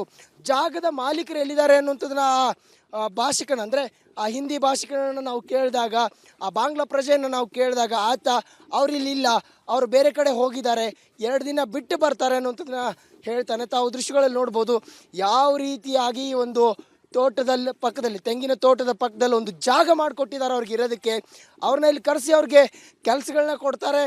ಆ ಬಳಿಕ ಅವ್ರಿಗೆ ಇಲ್ಲಿನ ಅಡ್ರೆಸ್ನ ದಾಖಲೆಗಳನ್ನ ಮಾಡಿಕೊಡ್ತಾರೆ. ಯಾಕಾಗಿ ಅನ್ನುವಂಥದ್ದೇ ಇಲ್ಲಿ ಪ್ರಶ್ನೆ ಆಗಿರುವಂಥದ್ದು. ಅವ್ರನ್ನ ಇಲ್ಲಿ ಯಾಕೆ ಕರೆಸುವಂಥದ್ದೇ ದೊಡ್ಡದಾಗಿರುವಂಥ ಪ್ರಶ್ನೆ. ಇಲ್ಲಿರೋರಿಗೆ ಸರಿಯಾದಂಥ ಕೆಲಸವನ್ನು ಕೊಡೋದಕ್ಕೆ ಈ ಸರ್ಕಾರಗಳಿಗೆ ಸರಿಯಾಗಿ ಆ ಒಂದು ಕೆಲಸವನ್ನು, ಅಂದರೆ ಉದ್ಯೋಗ ಸೃಷ್ಟಿ ಮಾಡೋದಕ್ಕೆ ಆಗ್ತಾ ಇಲ್ಲ. ಅಂಥವ್ರನ್ನ ಕರೆಸಿ ಇಲ್ಲಿ ಕೆಲಸ ಕೊಡ್ತಾರೆ. ಅವರೇನಾದರೂ ಇಲ್ಲಿ ಕ್ರೈಮ್ಗಳಲ್ಲಿ ತೊಡಗಿದ್ದೇ ಆದಲ್ಲಿ, ಅಥವಾ ನಾವು ಮೊನ್ನೆ ತಾನೇ ಒಂದು ದೃಶ್ಯಗಳನ್ನ ತಮಗೆ ತೋರಿಸಿದ್ವಿ, ಗ್ಯಾಸ್ ಫೀಲಿಂಗ್ ಅನ್ನುವಂಥದ್ದು, ಆ ರೀತಿಯ ಕೆಲಸಗಳಲ್ಲಿ ಅವ್ರು ತೊಡಗಿದ್ರೆ ಅದಕ್ಕೆಲ್ಲ ಯಾರು ಹೊಣೆ? ತಾವು ದೃಶ್ಯಗಳಲ್ಲಿ ನೋಡ್ಬೋದು. ನಮ್ಮ ವರದಿಯ ಇಂಪ್ಯಾಕ್ಟ್ ಆಗ್ತಿದ್ದ ಹಾಗೆಯೇ ಇಲ್ಲಿಂದ ಆ ಜನರು ಪರಾರಿಯಾಗಿರುವಂಥದ್ದು. ಕೆಲ ದೃಶ್ಯಗಳು ತಾವೇನು ಗಮನಿಸ್ತಾ ಇದ್ದೀರಿ, ಅಲ್ಲಿಂದ, ಅಂದರೆ ನಾವು ವರದಿ ಮಾಡ್ತಿದ್ದ ಹಾಗೆ ಅವರು ಅಲ್ಲಿಂದ ಪರಾರಿಯಾಗಿರುವಂಥದ್ದು. ಬೇರೆ ಬೇರೆ ಭಾಗಗಳಿಂದ ಇಲ್ಲಿ ಜನ ಬಂದು ವಾಸವಿದ್ರು ಅನ್ನುವಂಥದ್ದು. ಸುಮಾರು ವರ್ಷದಿಂದ ಇಲ್ಲಿದ್ದಾರೆ ಅನ್ನುವಂಥದ್ದನ್ನ ಸ್ಥಳೀಯರು ಹೇಳ್ತಾರೆ. ಆದರೆ ಅವರು ವರದಿಯ ಬಂದ ಬಳಿಕವೇ ಇಲ್ಲಿಂದ ಪರಾರಿಯಾಗಿರುವಂಥದ್ದು. ಓರ್ವ ಯುವಕರನ್ನ ನಾವು ಮಾತಾಡಿಸ್ತೀವಿ, ಆತನ ಬಳಿ ಆಧಾರ್ ಕಾರ್ಡ್ ಇಲ್ಲ ಅನ್ನುವಂಥದ್ದನ್ನು ಆತನೇ ಹೇಳಿರುವಂಥದ್ದು. ತಾವು ಒಂದೊಮ್ಮೆ ದೃಶ್ಯಗಳನ್ನ ನೋಡಿ ಇಡೀ ಸ್ಪಾಟನ್ನು ತಾವು ಗಮನಿಸ್ಬೋದು, ಯಾವ ರೀತಿಯಾಗಿ ಈ ಒಂದು ತೋಟವನ್ನು ಅವ್ರಿಗಾಗಿಯೇ ಮಾರ್ಪಾಡು ಮಾಡಿಕೊಟ್ಟಿದ್ದಾರೆ ಅನ್ನುವಂಥದ್ದನ್ನು. ಜಸ್ಟ್ ಹೋಲ್ಡ್ ಅರವಿಂದ, ಮತ್ತೆ ನಿಮ್ಮನ್ನ ಸಂಪರ್ಕ ಮಾಡ್ತೀನಿ. ನುಸುಳುಕೋರರ ವಿರುದ್ಧ ರಿಪಬ್ಲಿಕ್ ಕನ್ನಡ ಸಮರವನ್ನ ಸಾರಿದೆ. ರಿಪಬ್ಲಿಕ್ ಕನ್ನಡದಲ್ಲಿ daring sting operation, investigation report ಮೂಲಕ ಬಾಂಗ್ಲಾದೇಶಿಗರ ಕರಾಳ ಮುಖವನ್ನ ನಾವು ನಿಮ್ಮ ಮುಂದೆ ಬಯಲು ಮಾಡ್ತಾ ಇದ್ದೀವಿ. ರಿಪಬ್ಲಿಕ್ ಕನ್ನಡ ಇನ್ವೆಸ್ಟಿಗೇಷನ್ ವರದಿ ಬಳಿಕ ಈಗ ಆ ಸ್ಥಳದಲ್ಲಿದ್ದ ಮಾದನಾಯಕನಹಳ್ಳಿಯಿಂದ ಬಾಂಗ್ಲಾದೇಶಿಗರು ಕಾಲ್ಕಿತ್ತಿದ್ದಾರೆ. ನುಸುಳುಕೋರರ ವಿರುದ್ಧ ರಿಪಬ್ಲಿಕ್ ಕನ್ನಡ ಸಮರವನ್ನ ಸಾರುತ್ತಿದೆ. ರಿಪಬ್ಲಿಕ್ ಕನ್ನಡದಲ್ಲಿ ಡೇರಿಂಗ್ ಸ್ಟಿಂಗ್ ಆಪರೇಷನ್, ಎಲ್ಲ ಮಾಹಿತಿ ಇದೆ. ನಾವು ಅವರಿದ್ದಂಥ ಸ್ಥಳಗಳಿಗೆ ಹೋಗಿ ಅವರ ಜೀವನವನ್ನ, ಅವರ ಬದುಕನ್ನ ನಾವು ಎಕ್ಸ್ಪೋಸ್ ಮಾಡಿ ಆದ ನಂತರ ಅಲ್ಲಿಂದ ಈಗ ಕಾಲ್ಕಿತ್ತಿದ್ದಾರೆ. ಬಾಂಗ್ಲಾದೇಶಿಗರು ಅಲ್ಲಿಂದ ಕಾಲ್ಕಿತ್ತಿದ್ದಾರೆ. ಎಲ್ಲಿ ಹೋಗಿದ್ದಾರೆ ಹಾಗಾದ್ರೆ? 2,000-3,000 ಜನ ಎಲ್ಲಿಗೆ ಹೋಗ್ಲಿಕ್ಕೆ ಸಾಧ್ಯ? ರಿಪಬ್ಲಿಕ್ ಕನ್ನಡದಲ್ಲಿ ಸುದ್ದಿ ಎಕ್ಸ್ಪೋಸ್ ಆಗ್ತಾ ಇದ್ದಂತೆ ನಾವು ಅವರ ಸ್ಥಳಗಳಿಗೆ ಹೋಗಿ ಅವರು ಏನು ಎತ್ತ ಎಲ್ಲವನ್ನು ಕೂಡ ಡಿಟೇಲ್ ಆಗಿ ಅವ್ರು ಹೇಗೆ ಬಂದರು, ಏನು ಮಾಡ್ತಾ ಇದ್ರು, ಯಾರು ಕರೆಸಿದ್ರು ಎಲ್ಲವನ್ನು ಕೂಡ ನಾವು ತಿಳಿಸಿದ ನಂತರ ನಾವು ಅದನ್ನು ಇನ್ವೆಸ್ಟಿಗೇಟ್ ಮಾಡಿ ಸ್ಟಿಂಗ್ ಆಪರೇಷನ್ ಮೂಲಕ ಅಲ್ಲಿನ ಬಾಂಗ್ಲಾದೇಶಿಗರನ್ನೇ ಮಾತಾಡಿಸಿ ಅವರ ಜಾಲವನ್ನು ಬಯಲು ಮಾಡಿ ಆದ ನಂತರ ಈಗ ಅಲ್ಲಿಂದ ಎಸ್ಕೇಪ್ ಆಗಿದ್ದಾರೆ ಈ ಬಾಂಗ್ಲಾದೇಶಿಗರು. ವಿರಾಮದ ಬಳಿಕ ಮತ್ತೊಮ್ಮೆ ಸ್ವಾಗತ. ಅಕ್ರಮ ಬಾಂಗ್ಲಾ ವಲಸಿಗನನ್ನ ನಾವು ಮಾತಾಡಿಸಿದ್ದೀವಿ. ಅವರ ಸ್ಥಳಗಳಿಗೆ ಹೋಗಿದ್ದಲ್ಲದೆ, ಅವರ ಜಾಲವನ್ನು ಭೇದಿಸಿದ್ದಲ್ಲದೆ ಅವರನ್ನ ನಾವು ಮಾತಾಡಿಸಿದ್ದೀವಿ. ಆತ ಹೇಳ್ತಾನೆ, ನಾನು ಕರ್ನಾಟಕಕ್ಕೆ ಬಂದು ಬಹಳ ವರ್ಷ ಆಯಿತು, ನನ್ನ ಆಧಾರನ್ನ ಇಲ್ಲಿಯ ವಿಳಾಸಕ್ಕೆ ಚೇಂಜ್ ಮಾಡಿಸಿದ್ದೀನಿ. ರಿಪಬ್ಲಿಕ್ ಕನ್ನಡಕ್ಕೆ ಅಕ್ರಮ ನುಸುಳುಕೋರ ಹೇಳಿರುವಂಥ ಮತ್ತು ಹೇಗೆ ಸಾಧ್ಯ ಅದು? ನನ್ನ ಆಧಾರನ ಇಲ್ಲಿನ ವಿಳಾಸಕ್ಕೆ ಚೇಂಜ್ ಮಾಡಿದ್ದಾನಂತೆ. ಬೇರೆ ಬೇರೆ ರಾಜ್ಯದ ಜನ ಇಲ್ಲಿ ಇದ್ದಾರೆ ಸರ್, ಅಸ್ಸಾಂ ಅವರು, ಒಡಿಸ್ಸಾ, ಬಾಂಗ್ಲಾದೇಶದ ಜನ ಕೂಡ ಇಲ್ಲಿದ್ದಾರೆ. ನಾನು ಕರ್ನಾಟಕಕ್ಕೆ ಬಂದು ಬಹಳ ವರ್ಷ ಆಯಿತು, ಯಾರು ಹೇಳೋರು ಇಲ್ಲ, ಯಾರು ಕೇಳೋರು ಇಲ್ಲ. ಆಧಾರ್ ಕಾರ್ಡನ್ನೇ ಆತ ಚೇಂಜ್ ಮಾಡಿಸಿದ್ದಾನಂತೆ, ವೋಟರ್ ID ಕೂಡ ಆತನ ಹತ್ರ ಇರುತ್ತೆ. ನೋಡಿ ಈತನೇ ಮಾತಾಡಿದ್ದಾನೆ, ಏನು ಹೇಳಿದ್ದಾನೆ ಕೇಳೋಣ. ಬೇರೆ ಬಾಂಗ್ಲಾದೇಶಿ ಬಾಂಗ್ಲಾದೇಶದವ್ರು ಎಲ್ಲಿದ್ದಾರೆ? ಅದಕ್ಕೆ ಗೊತ್ತಿಲ್ಲ. ಇದು ನನ್ ಗೋಡೌನ್ ಇಲ್ಲ, ನಾನು ಬೊಮ್ಮನಲ್ಲಿ ನನ್ ಮನೆ. ಬ್ರದರ್ ಇನ್ ಲೋ ಅವರು ಇಲ್ಲಿ ಗೋಡೌನ್ ಇಲ್ಲಿ ಎಲ್ಲ ಜನ ಸೆಟಪ್ ಮಾಡಿದ್ದಾರೆ. ಬಟ್ ಇವಾಗ ಅವರು ಊರಿದ್ದಾರೆ, ಸ್ವಲ್ಪ ಮನೆಯಲ್ಲಿ ಯಾವ ಕೆಲಸ ಬಿಲ್ಡಿಂಗ್. ಬೇರೆ ಬೇರೆ ಬೇರೆ ಯಾವ್ಯಾವ ಸ್ಟೇಟ್ಸ್ ಇಂದ ಬಂದಿದ್ದಾರೆ ಪೂವರ್ ಪೀಪಲ್ಸ್? ಬಾಂಗ್ಲಾ ಅಂತ ಹೇಳಿದ್ರಲ್ವಾ, ಅವರೆಲ್ಲ ಎಲ್ಲಿದ್ದಾರೆ? ನಾನು ಗೊತ್ತಿಲ್ಲ ಇಲ್ಲಿ. ಅಲ್ಲ ಅವ್ರಷ್ಟೇ ಅಲ್ಲಪ್ಪ, ಕೋಲ್ಕತ್ತಾ ಎಲ್ಲ ಅಲ್ಲ, ಆಲ್ಮೋಸ್ಟ್ ಬಾಂಗ್ಲಾ ಬೇರೆ ಸ್ಟೇಟ್ ಇಂದ ಗೊತ್ತಾಯ್ತು. ಬಟ್ ನಾನ್ ಮನೆ ಬೊಮ್ಮನಲ್ಲಿ ಫ್ಯಾಮಿಲಿ ಎಲ್ಲ ಇದು ಸ್ವಲ್ಪ ಡ್ಯೂಟಿ ಮಾಡಿಕೊಂಡು ಬಂದಿದ್ದೀನಿ. ಅದೇ ಆಯ್ತು, ನಾವೇನ್ ಗೊತ್ತಾ NGO ದಿಂದ ಬಂದಿದೀವಿ, ಹೆಲ್ಪ್ ಮಾಡೋರು ಇದೀವಿ, ಅದಕ್ಕೆ ಕೇಳ್ತಾ ಇದೀವಿ ನಾವು ಎಲ್ಲೆಲ್ಲಿಂದ ಅಂತ. ಆಧಾರ್ ಕಾರ್ಡ್ कार रहते ಅಲ್ಲ ಗುಡ್ಸ್ಲಲ್ಲಿ ಇದ್ರಲ್ಲ, ಅವರೆಲ್ಲ ಎಲ್ಲಿ? ಆಕ್ಚುಲಿ ನನ್ನ ಬ್ರದರ್ ಎಲ್ಲ ಅವ್ರಿಗೆ ಗೊತ್ತಾಯ್ತು. ಅವ್ರೆಲ್ಲಿದ್ದಾರೆ? ನಾನು ಡೆಲ್ಲಿ ಹೋಗಿದ್ದಾರೆ. ಬಾಂಗ್ಲಾದೇಶಿ ಬಾಂಗ್ಲಾದೇಶದವ್ರು ಎಲ್ಲಿದ್ದಾರೆ? ಅದಕ್ಕೆ ಗ್ರಾಮದ ಬಳಿಕ ಮತ್ತೆ ಸ್ವಾಗತ. ಮುಂದಿನ ಅಪ್ಡೇಟ್ ನೊಂದಿಗೆ ನನ್ನ ಕಲೀಗ ಅಶ್ವಿನಿ ಇದ್ದಾರೆ. Over to you Ashwini. Thank you Ranjith. ಮುಂದಿನ ಸುದ್ದಿಯನ್ನ ಗಮನಿಸೋದಾದ್ರೆ, ಈಗಾಗಲೇ ಬಳ್ಳಾರಿಯಲ್ಲಿ ನಡೆದಿರುವಂತಹ ಗಲಭೆ, ಆ ನಂತರದಲ್ಲಿ ನಡೆದಿರುವಂತಹ ಈ ಫೈರಿಂಗ್, ಈ ಎಲ್ಲಾ ವಿಚಾರಕ್ಕೆ ಸಂಬಂಧಪಟ್ಟಂತೆ ಜನಾರ್ದನ್ ರೆಡ್ಡಿ ಈಗಾಗಲೇ ಬಹಳ ಗಂಭೀರವಾದಂತಹ ಆರೋಪಗಳನ್ನ ಮಾಡಿದ್ದಾರೆ. ಇದೇ ವಿಚಾರಕ್ಕೆ ಸಂಬಂಧಪಟ್ಟಂತೆ ಮಾತಾಡಿದ್ದಾರೆ ಜನಾರ್ದನ್ ರೆಡ್ಡಿ. ಎಕ್ಸ್ಕ್ಲೂಸಿವ್ ಆಗಿ ರಿಪಬ್ಲಿಕ್ ಕನ್ನಡದ ಜೊತೆ ಮಾತಾಡಿದ್ದಾರೆ. ಶಾಸಕ ನಾರಾ ಭರತ್ ರೆಡ್ಡಿ ಆಪ್ತನಿಂದ ನಾಟಕ ಮಾಡಲಾಗ್ತಾ ಇದೆ, ಆಸ್ಪತ್ರೆಯಲ್ಲಿ ನಾಟಕ ಮಾಡ್ತಾ ಇದ್ದಾರೆ ಸತೀಶ್ ರೆಡ್ಡಿ ಅಂತ ಜನಾರ್ದನ್ ರೆಡ್ಡಿ ಬಹಳ ಗಂಭೀರವಾದಂಥ ವಿಚಾರವನ್ನ ಹೇಳಿರೋದು ರಿಪಬ್ಲಿಕ್ ಕನ್ನಡದಲ್ಲಿ. ಶಾಸಕ ಜನಾರ್ದನ್ ರೆಡ್ಡಿ ಎಕ್ಸ್ಕ್ಲೂಸಿವ್.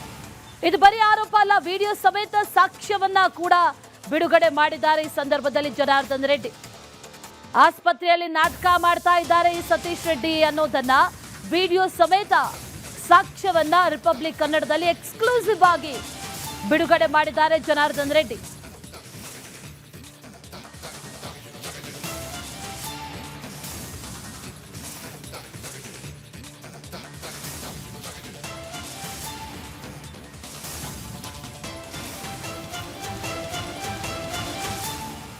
ನನಗೆ ಭಾಳ ಸೀರಿಯಸ್ ಇದೆ ಅಂತೇಳಿ ನಾನು ನಿಮಗೆ ವಿಡಿಯೋ ತೋರಿಸ್ತೀನಿ. ಒಂದು ಕ್ಲಾತ್ ಸುತ್ತಿದ್ದಾರೆ, ಅರ್ಥ ಆಯ್ತಾ? ಕಣ್ಣು ಇದು ಲೈಟಾಗಿ ಬಚ್ಚಿದಾಗೆ ನನಗೆ ಕಾಣಿಸುತ್ತೆ ನಿಮಗೆ.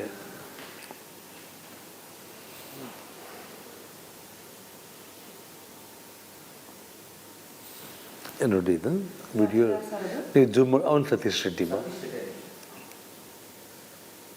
ಆಂಬುಲೆನ್ಸ್ ಒಳಗಡೆ ಕೊಡಿಸ್ತಾರೆ. ಅವನು ASPನೇ ಅಲ್ಲಿಗೆ ಹೋಗಿ ASP ಅಲ್ಲಿಗೆ ಹೋಗ್ಬಿಟ್ಟು ನನಗೂ ವಿಡಿಯೋ ಕಾಲ್ ಮಾಡ್ದೆ. ಸರ್ ಅವ್ನಿಗೆ ಹೊಡೆತ ಬಿದ್ದಿದೆ ಸರ್, ಅವ್ನು ಇವಾಗ ಅರೆಸ್ಟ್ ಮಾಡ್ಲಿಕ್ಕೆ ಆಗಲ್ಲ ಅಂತ ಹೇಳ್ಬಿಟ್ಟು ಅವನಿಗೆ ಅಂಥೇಳಿ ಬಂದುಬಿಟ್ಟ. ಅದಾದಮೇಲೆ ನಮಗೆ ಅವನು ಚೆಕ್ ಅಂತ ಬೆಂಗಳೂರಿಗೆ ಶಿಫ್ಟ್ ಮಾಡಿದ್ರು. ಅವನು ಹಿಂಗೆ ಅಂದಿದ್ದು ನೋಡಿದ್ದೀರಾ ನೀವು? ಹಾಂ ಅಷ್ಟೇ, ನಾನು ಸೇಫ್ ಆಗಿದ್ದೀನಿ ಅನ್ನೋದು ಅಷ್ಟೇ. ಸತೀಶ್ ರೆಡ್ಡಿನ ಪೊಲೀಸರು ಎತ್ಕೊಂಡು ಹೋಗ್ಬಿಟ್ಟು OPDಯಲ್ಲಿ ಅಡ್ಮಿಟ್ ಮಾಡಿಸಿ ವಿತಿನ್ ಫ್ರ್ಯಾಕ್ಷನ್ ಆಫ್ ಮಿನಿಟ್ಸಲ್ಲಿ ಅವನ್ನ ತಗೊಂಡು ಆಂಬುಲೆನ್ಸಲ್ಲಿ ಹಾಕಿ ಫಸ್ಟ್ ಬೆಂಗಳೂರಿಗೆ ಕಳಿಸ್ಬಿಟ್ರು.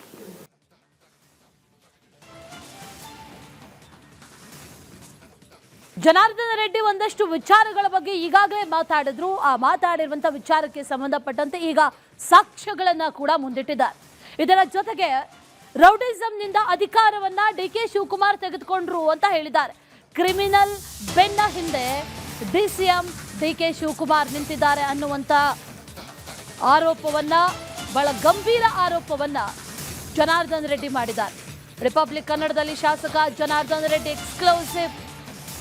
ಪೊಲೀಸರು ನಿಷ್ಪಕ್ಷಪಾತವಾಗಿ ತನಿಖೆಯನ್ನ ಹೇಗೆ ಮಾಡ್ತಾರೆ? ನನ್ನ ವಿರುದ್ಧ ಕಾಂಗ್ರೆಸ್ ಸರ್ಕಾರ ಹುನ್ನಾರವನ್ನ ಮಾಡ್ತಾ ಇದೆ, ಇದೆಲ್ಲವೂ ಕೂಡ ಷಡ್ಯಂತ್ರ ಅನ್ನುವಂಥದ್ದನ್ನ ಆರಂಭದಿಂದಲೂ ಕೂಡ ಜನಾರ್ದನ್ ರೆಡ್ಡಿ ಹೇಳ್ಕೊಂಡು ಬರ್ತಾ ಇದ್ರು. ಈಗ ಕ್ರಿಮಿನಲ್ಗಳ ಬೆನ್ನ ಹಿಂದೆ DCM ಇದ್ದಾರೆ ಅನ್ನುವಂಥ ಮಾತನ್ನ ಕೂಡ ಜನಾರ್ದನ್ ರೆಡ್ಡಿ ಹೇಳಿದ್ದಾರೆ. ಎಕ್ಸ್ಕ್ಲೂಸಿವ್ ಆಗಿ ಮಾತಾಡಿದ್ದಾರೆ ನೋಡಿ.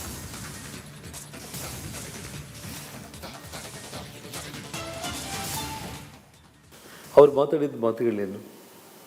ಅಮೆರಿಕದಿಂದ ಸೆಕ್ಯೂರಿಟಿ ತೊಗೊಂಡು ಬರಲಿ, ಚೈನಾದಿಂದ ಸೆಕ್ಯೂರಿಟಿ ತೊಗೊಂಡು ಬಂದರೆ ಕಾನೂನು ಪ್ರಕಾರ ಒಬ್ಬ ಉಪಮುಖ್ಯಮಂತ್ರಿ ಒಂದು ಒಳ್ಳೆ ಹುದ್ದೆಯಲ್ಲಿ ಇದ್ಕೊಂಡ್ಬಿಟ್ಟು, ಸಂವಿಧಾನಾತ್ಮಕ ಹುದ್ದೆಯಲ್ಲಿ ಇದ್ಕೊಂಡ್ಬಿಟ್ಟು ಈ ಮಾತನ್ನು ಅವರು ಮಾತಾಡ್ತಾರೆ ಅಂತಂದರೆ ಅರ್ಥ ಏನಿದೆ? ಜೊತೆಗೆ ಮತ್ತೆ ಬಳ್ಳಾರಿಗೆ ಬಂದು ಜನಾರ್ದನ್ ರೆಡ್ಡಿಗೆ ಆ್ಯಕ್ಷನ್ ಮಾಡಿ ತೋರಿಸಿದ್ದಾರೆ. ಇಲ್ಲಿ ಬಿದ್ದಿದೆನಾ, ಇಲ್ಲಿ ಬಿದ್ದಿದೆನಾ, ಎಲ್ಲಿ ಬಿದ್ದಿದೆ ಅಂದರೆ ಅದರ ಅರ್ಥ ಏನು? ಇಲ್ಲಿ ಬಿದ್ದರೆ ಮನುಷ್ಯ ಪ್ರಾಣ ಕಳ್ಕೊಳ್ಳೋದಿಲ್ಲಮ್ಮ. ಅಂದರೆ ಈ ರಾಜ್ಯದ ಉಪಮುಖ್ಯಮಂತ್ರಿ, ಮುಖ್ಯಮಂತ್ರಿ ಆಗೋ ಒಬ್ಬ ವ್ಯಕ್ತಿನೇ ಈ ರೀತಿ ಒಬ್ಬ ಕ್ರಿಮಿನಲ್ ಶಾಸಕನ ಬೆನ್ನಿಂದಿಗೆ ನಿಂತು ಮಾತಾಡಿದರೆ ಪೊಲೀಸರಿನ ಇನ್ವೆಸ್ಟಿಗೇಷನ್ ಹೇಗೆ ಮಾಡ್ತಾರೆ? ಹಾಗಾಗಿ ಪ್ರಾಣ ತಕ್ಕೊಳ್ಳುವಂಥ ಒಂದು ವಿಷಯದಲ್ಲಿ ನಾರಾ ಭರತ್ ರೆಡ್ಡಿ ಫ್ಯಾಮಿಲಿಗೆ ಎಷ್ಟು ಇಂಪಾರ್ಟೆಂಟ್ ಆಗಿತ್ತು, ಇವತ್ತು DK ಶಿವಕುಮಾರ್ ಅವರು ಕೂಡ ಅದನ್ನೇ ಬಯಸಿದ್ರ. ಇಲ್ಲಿ ತಗಲಿದೆ ಅನ್ನುವಂಥದ್ದು ಈ ರಾಜ್ಯವನ್ನು ಆಳುವಂಥ ಒಬ್ಬ ಉಪಮುಖ್ಯಮಂತ್ರಿ, ಕಾಂಗ್ರೆಸ್ ಪಕ್ಷದ ಅಧ್ಯಕ್ಷ. ಸೊ ಇಡೀ ಕಾಂಗ್ರೆಸ್ ಪಕ್ಷದ ಹುನ್ನಾರ ನನ್ನ ಮೇಲೆ ಮೊದಲ BJP ಸರ್ಕಾರ ಬಂದಾಗಲಿಂದ ಕೂಡ ಅವರು ಒಂದಲ್ಲ ಒಂದು ಕಾರಣಗಳಿಗೆ ನನಗೆ ಈ ರೀತಿ ಹಿಂಸೆಯನ್ನು ಕೊಟ್ಟು ಕೊನೆಗೆ ಇವನಿಗೆ ಏನು ಮಾಡಿದ್ರು ಕೂಡ ಆಗ್ತಾ ಇಲ್ಲ, ಇನ್ನು ಪ್ರಾಣನೇ ತೆಗಿಬೇಕನ್ನುವಂಥ ಒಂದು ಉದ್ದೇಶದಲ್ಲೇ ಬ್ಯಾನರ್ ಅನ್ನೋದು ಒಂದು ನೆಪ. ಜನಾರ್ದನ್ ರೆಡ್ಡಿ ಬಳ್ಳಾರಿಯಲ್ಲಿ ನಡೆದಿರುವಂತಹ ಗಲಭೆ, ಅದರ ಜೊತೆಯಲ್ಲಿ ನಡೆದಿರುವಂತಹ ಫೈರಿಂಗ್, ಈ ವಿಚಾರದ ಬಗ್ಗೆ ಒಂದಷ್ಟು ಮಾಹಿತಿಗಳನ್ನ ಹಂಚಿಕೊಂಡ್ರು, ಮಾತಾಡಿದ್ದಾರೆ. ಎಲ್ಲಾ ಪ್ರಕರಣಕ್ಕೆ ಸಂಬಂಧಪಟ್ಟಂತೆ ಜನಾರ್ದನ್ ರೆಡ್ಡಿ ಮಾತಾಡ್ತಾ ಹೇಳಿರೋದು ಪೊಲೀಸರಿಂದ ಸತೀಶ್ ರೆಡ್ಡಿಯ ರಕ್ಷಣೆ ಆಗ್ತಾ ಇದೆ ಅಂತ. 3 ಪೊಲೀಸರು ಸಹಾಯ ಮಾಡಿದ್ದಾರೆ, ರಕ್ಷಣೆ ಮಾಡಿದ್ದಾರೆ ಅಂದಿದ್ದಾರೆ. ರಿಪಬ್ಲಿಕ್ ಕನ್ನಡದ ಜೊತೆ ಮಾತಾಡ್ತಾ ಜನಾರ್ದನ್ ರೆಡ್ಡಿ ಎಕ್ಸ್ಕ್ಲೂಸಿವ್ ಆಗಿ ಹೇಳಿಕೆಯನ್ನ ಕೊಟ್ಟಿದ್ದಾರೆ. ಸತೀಶ್ ರೆಡ್ಡಿನ ಆಸ್ಪತ್ರೆಗೆ ಸೇರಿಸಿದ್ದೇ ಪೊಲೀಸರು, ಭರತ್ ರೆಡ್ಡಿಗೆ ಪೊಲೀಸರು ಎಸ್ಕಾರ್ಟ್ ಕೊಟ್ಟರು, ರಕ್ಷಣೆಯನ್ನ ಕೊಟ್ಟರು ಅಂತ ರಿಪಬ್ಲಿಕ್ ಕನ್ನಡದಲ್ಲಿ ಜನಾರ್ದನ್ ರೆಡ್ಡಿ ಎಕ್ಸ್ಕ್ಲೂಸಿವ್ ಆಗಿ ಮಾತಾಡಿದ್ದಾರೆ. ಪೊಲೀಸರಿಂದ ಸತೀಶ್ ರೆಡ್ಡಿಯ ರಕ್ಷಣೆಯಾಯಿತು, ಜೊತೆಗೆ ಭರತ್ ರೆಡ್ಡಿಗೆ ಎಸ್ಕಾರ್ಟ್ ಕೊಟ್ಟರು, ಪೊಲೀಸರೇ ಅವ್ರ ಹಿಂದೆ ನಿಂತಿದ್ದಾರೆ ಅನ್ನುವಂಥ ಹೇಳಿಕೆಯನ್ನ ಈಗ ಜನಾರ್ದನ್ ರೆಡ್ಡಿ ನೀಡಿರೋದು.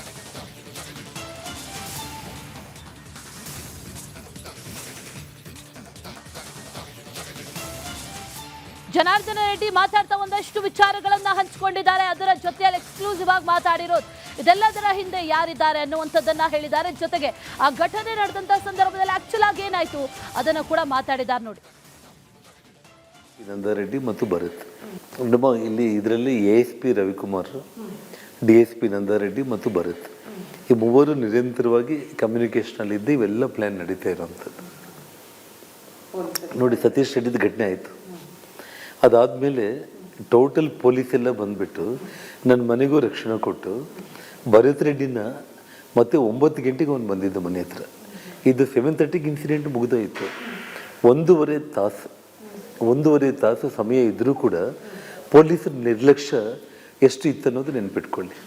ಒಂದು ಫಸ್ಟ್ ಇನ್ಸಿಡೆಂಟು ಮಧ್ಯಾಹ್ನ 2:15 ನಾನು ಬ್ಯಾನರ್ನ ಪೊಲೀಸರಿಗೆ ಇನ್ಫಾರ್ಮೇಷನ್ ಕೊಟ್ಟು ಪೊಲೀಸರು ಬಂದು ಬ್ಯಾನರ್ ತೆರವುಗೊಳಿಸಿ ಕಳಿಸ್ಬಿಟ್ಟು ಇನ್ನೇನು ಮುಗಿದೋಯಿತು ಅಂತ ಅಂದ್ಕೊಂಡಿದ್ದು ಒಂದು. ಅಟ್ಲೀಸ್ಟ್ ಆ ಸಂದರ್ಭದಲ್ಲಾದರೂ ಕೂಡ ಪ್ರಿಕಾಷನ್ ತಗೋಬೇಕಾಗಿತ್ತು.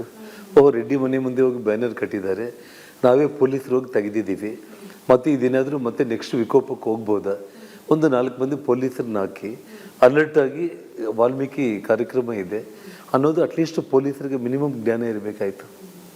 ಸೊ ಆದರೆ ಅಲ್ಲಿ ತಪ್ಪಿಸಿದ್ದಾರೆ. ಜೊತೆಗೆ ಸಾಯಂಕಾಲ ಅಷ್ಟು ದೊಡ್ಡ ಫೈರಿಂಗ್ ನನ್ನ ಮೇಲೆ, ಕಲ್ಲು ತೂರಾಟಗಳು, ಬಾಟಲ್ಸು, ನಮ್ಮ ಜನರ ಮೇಲೆ ಇದೆಲ್ಲ ಮಾಡಿದ ಮೇಲೆ ಕೂಡ ಅವನು ಸತೀಶ್ ರೆಡ್ಡಿನ ಪೊಲೀಸರು ಅಲ್ಲಿಂದ ಎಸ್ಕೇಪ್ ಮಾಡಿಸಿ ಹಾಸ್ಪಿಟಲ್ಗೆ ತಗೊಂಡೋಗಿ ಅವನಿಗೆ ಗೇಟ್ ಬಿತ್ತು ಇಲ್ಲೋ ಅನ್ನೋದನ್ನು ಸೆಕೆಂಡ್ರಿ. ಅವನ ಒಟ್ಟಿಗೆ ಇಲ್ಲಿಂದ ಅವನ್ನ ಶೇಖರನವ್ರನ್ನ ಇಬ್ಬರನ್ನ ಇಲ್ಲಿಂದ ಎತ್ಕೊಂಡು ಹೋಗ್ಬಿಟ್ರು. ಅದೇ ಪ್ರೈವೇಟ್ ಗನ್ಮೆನ್ಗಳ ಜೊತೆಯಲ್ಲಿ, ಸೇಮ್ ಪ್ರೈವೇಟ್ ಗನ್ಮೆನ್ಗಳ ಜೊತೆಯಲ್ಲಿ ಅವನು ಭರತ್ ರೆಡ್ಡಿ ಮತ್ತು SP ಸರ್ಕಲಿಂದ ನಮ್ಮ ಮನೆಗೆ ಬರುವಂಥ ಸಂದರ್ಭದಲ್ಲಿ ಪೊಲೀಸರು 7ವರೆಗೆ ಫೈರಿಂಗ್ ಆಗಿದೆ, ಮೀಡಿಯಾನೇ ಅದಕ್ಕೆ ಸಾಕ್ಷಿಯಾಗಿಬಿಟ್ಟಿದೆ. ಮತ್ತು SP, IG, ASP, DSPಗಳು ಇವರೆಲ್ಲರೂ ಇದ್ಕೊಂಡ್ಬಿಟ್ಟು ಅವನ MLAನ ಫಸ್ಟ್ ನೀನು ಮನೆಗೆ ಹೋಗು ನೀನು ಅಂತೇಳಿ ಕಳಿಸ್ಬಿಟ್ಟು ಜನಗಳಲ್ಲಿ ಬಂದಿಲ್ದಂಗೆ ಚೆಕ್ ಬಂದಿ ಎಲ್ಲ ಕೂಡ ಆಗಿಬಿಟ್ಟು ಭದ್ರತೆ ಒಳಪಡಿಸಬೇಕಾಗಿದ್ದನ್ನು ಬಿಟ್ಟು 7:30 ನಂತರ 9 ಗಂಟೆವರೆಗೂ 1.5 ತಾಸು ಸಮಯ ಇದ್ದರೂ ಕೂಡ ಪೊಲೀಸರು ಎಸ್ಕಾರ್ಟ್ ಇಟ್ಟು ಅವನ್ನ ನಮ್ಮ ಮನೆಗೆ ಕರ್ಕೊಂಡು ಬಂದು ಮತ್ತೆ ಆವಾಗ ರಾಜಶೇಖರ್ ಡೆತ್ ಆಗಿತ್ತು.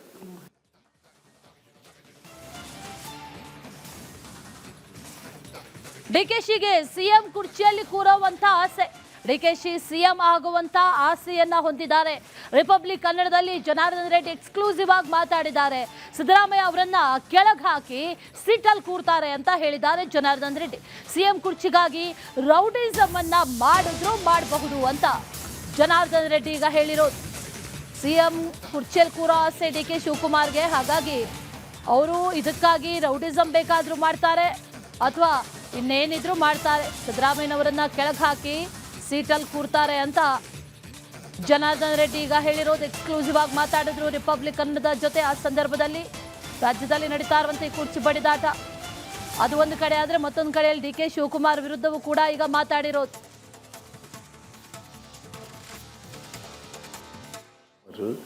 ಈ ರಾಜ್ಯದ ಉಪಮುಖ್ಯಮಂತ್ರಿಯಾಗಿ ಮುಖ್ಯಮಂತ್ರಿ ಆಗಬೇಕಂತ ಬಯಸ್ತಾ ಇರೋಂಥವ್ರು ಆಗ್ಬೋದು ಕೂಡ. ಅವ್ರೇನು ಸಿದ್ದರಾಮಯ್ಯನ ಹಾಕಿ ನುಗ್ಗಿ ಕೆಳಗೆ ಹಾಕಿ ಹೋಗೋ ಸೀಟಲ್ಲಿ ಕೊಡ್ತಾರೆ. ರೌಡಿಸಮ್ ಮಾಡೋದ್ರು ಕೂಡ ಅದ್ರ ಬಗ್ಗೆ ಏನು ಅನುಮಾನ ಏನಿಲ್ಲ. ಡಿ ಕೆ ಶಿವಕುಮಾರ್ ಈ ರಾಜ್ಯದ ಉಪಮುಖ್ಯಮಂತ್ರಿಯಾಗಿ ಮುಖ್ಯಮಂತ್ರಿ ಆಗಬೇಕಂತ ಬಯಸ್ತಾ ಇರೋಂಥವ್ರು ಆಗ್ಬೋದು ಕೂಡ. ಅವ್ರೇನು ಸಿದ್ದರಾಮಯ್ಯನ ಹಾಕಿ ನುಗ್ಗಿ ಕೆಳಗೆ ಹಾಕಿ ಹೋಗೋ ಸೀಟಲ್ಲಿ ಕೊಡ್ತಾರೆ. ರೌಡಿಸಮ್ ಮಾಡೋದ್ರು ಕೂಡ ಅದ್ರ ಬಗ್ಗೆ ಏನು ಅನುಮಾನ ಏನಿಲ್ಲ.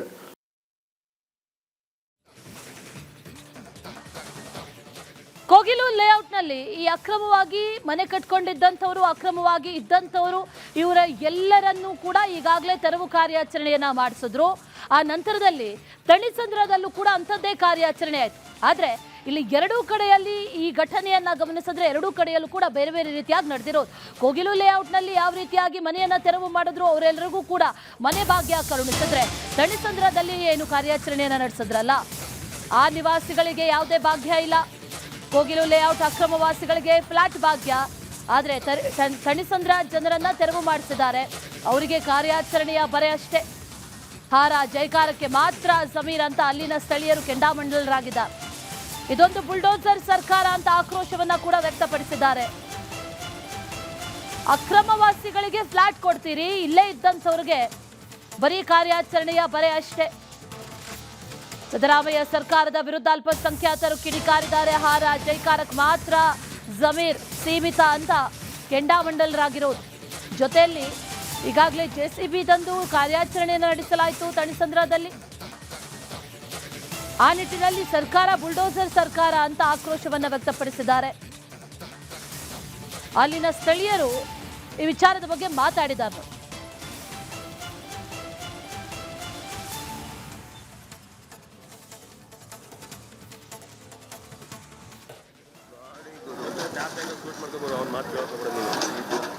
ಬೇಕಾಗಿ ನಾನು ಶೂಟ್ ಮಾಡ್ಕೊಂಡು ಅದಾದ್ಮೇಲೆ ಬೇಕಾ ಮಾತಾಡ್ಸ್ಕೊಂಬೋದು. ಇದು ಸಿಗಲ್ಲ ನನಗೆ.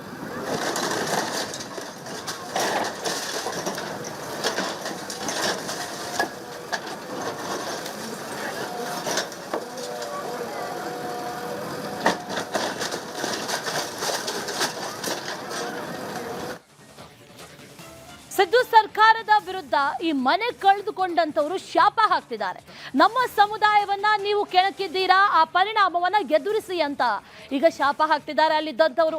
UP ಸರ್ಕಾರವನ್ನ ಕಾಂಗ್ರೆಸ್ ಫಾಲೋ ಮಾಡ್ತಾ ಇದೆ, ಮುಂಬರುವಂತಹ ಚುನಾವಣೆಯಲ್ಲಿ ನಿಮಗೆ ತಕ್ಕ ಪಾಠ ನಾವು ಕಲಿಸ್ತೇವೆ ಅಂತ ಅಲ್ಲಿರೋರು ಹೇಳ್ತಾ ಇರೋರು. ಜೊತೆಗೆ ಸಚಿವ ಕೃಷ್ಣ ಬೈರೇಗೌಡ ಅವ್ರ ವಿರುದ್ಧವೂ ಕೂಡ ಅಲ್ಪಸಂಖ್ಯಾತರು ಕಿಡಿಕಾರ್ತಾ ಇದ್ದಾರೆ. ತಣಿಸಂದ್ರದಲ್ಲಿ ಕಾರ್ಯಾಚರಣೆಯನ್ನ ನಡೆಸಿ ಮನೆಗಳನ್ನ ಡೆಮಾಲಿಷ್ ಮಾಡಿದ್ರು. ಆದರೆ ಒಬ್ಬರಿಗೆ ಒಂದು ನ್ಯಾಯ, ಮತ್ತೊಬ್ಬರಿಗೆ ಇನ್ನೊಂದು ನ್ಯಾಯವ ಅಂತ ಅಲ್ಲಿರುವಂಥ ಸ್ಥಳೀಯರು ಈಗ ಪ್ರಶ್ನೆ ಮಾಡ್ತಾ ಇರೋದು ಒಂದು ಕಡೆಯಲ್ಲಿ. ಮತ್ತೊಂದು ಕಡೆಯಲ್ಲಿ ಆಕ್ರೋಶಭರಿತರಾಗಿ ಮಾತಾಡಿದ್ದಾರೆ. ಮುಂದಿನ ಚುನಾವಣೆಯಲ್ಲಿ ನಾವು ನಿಮ್ಗೆ ತಕ್ಕ ಉತ್ತರ ಕೊಡ್ತೀವಿ ಅಂತ ಹೇಳೋ ಮೂಲಕ ಎಚ್ಚರಿಕೆಯನ್ನ ನೀಡಿದ್ದಾರೆ. ನಮ್ಮ ಸಮುದಾಯವನ್ನ ಕೆಣಕಿದ್ದೀರಾ, ಆ ಪರಿಣಾಮವನ್ನ ನೀವು ಎದುರಿಸಬೇಕು ಅಂತ ಹೇಳಿದ್ದಾರೆ.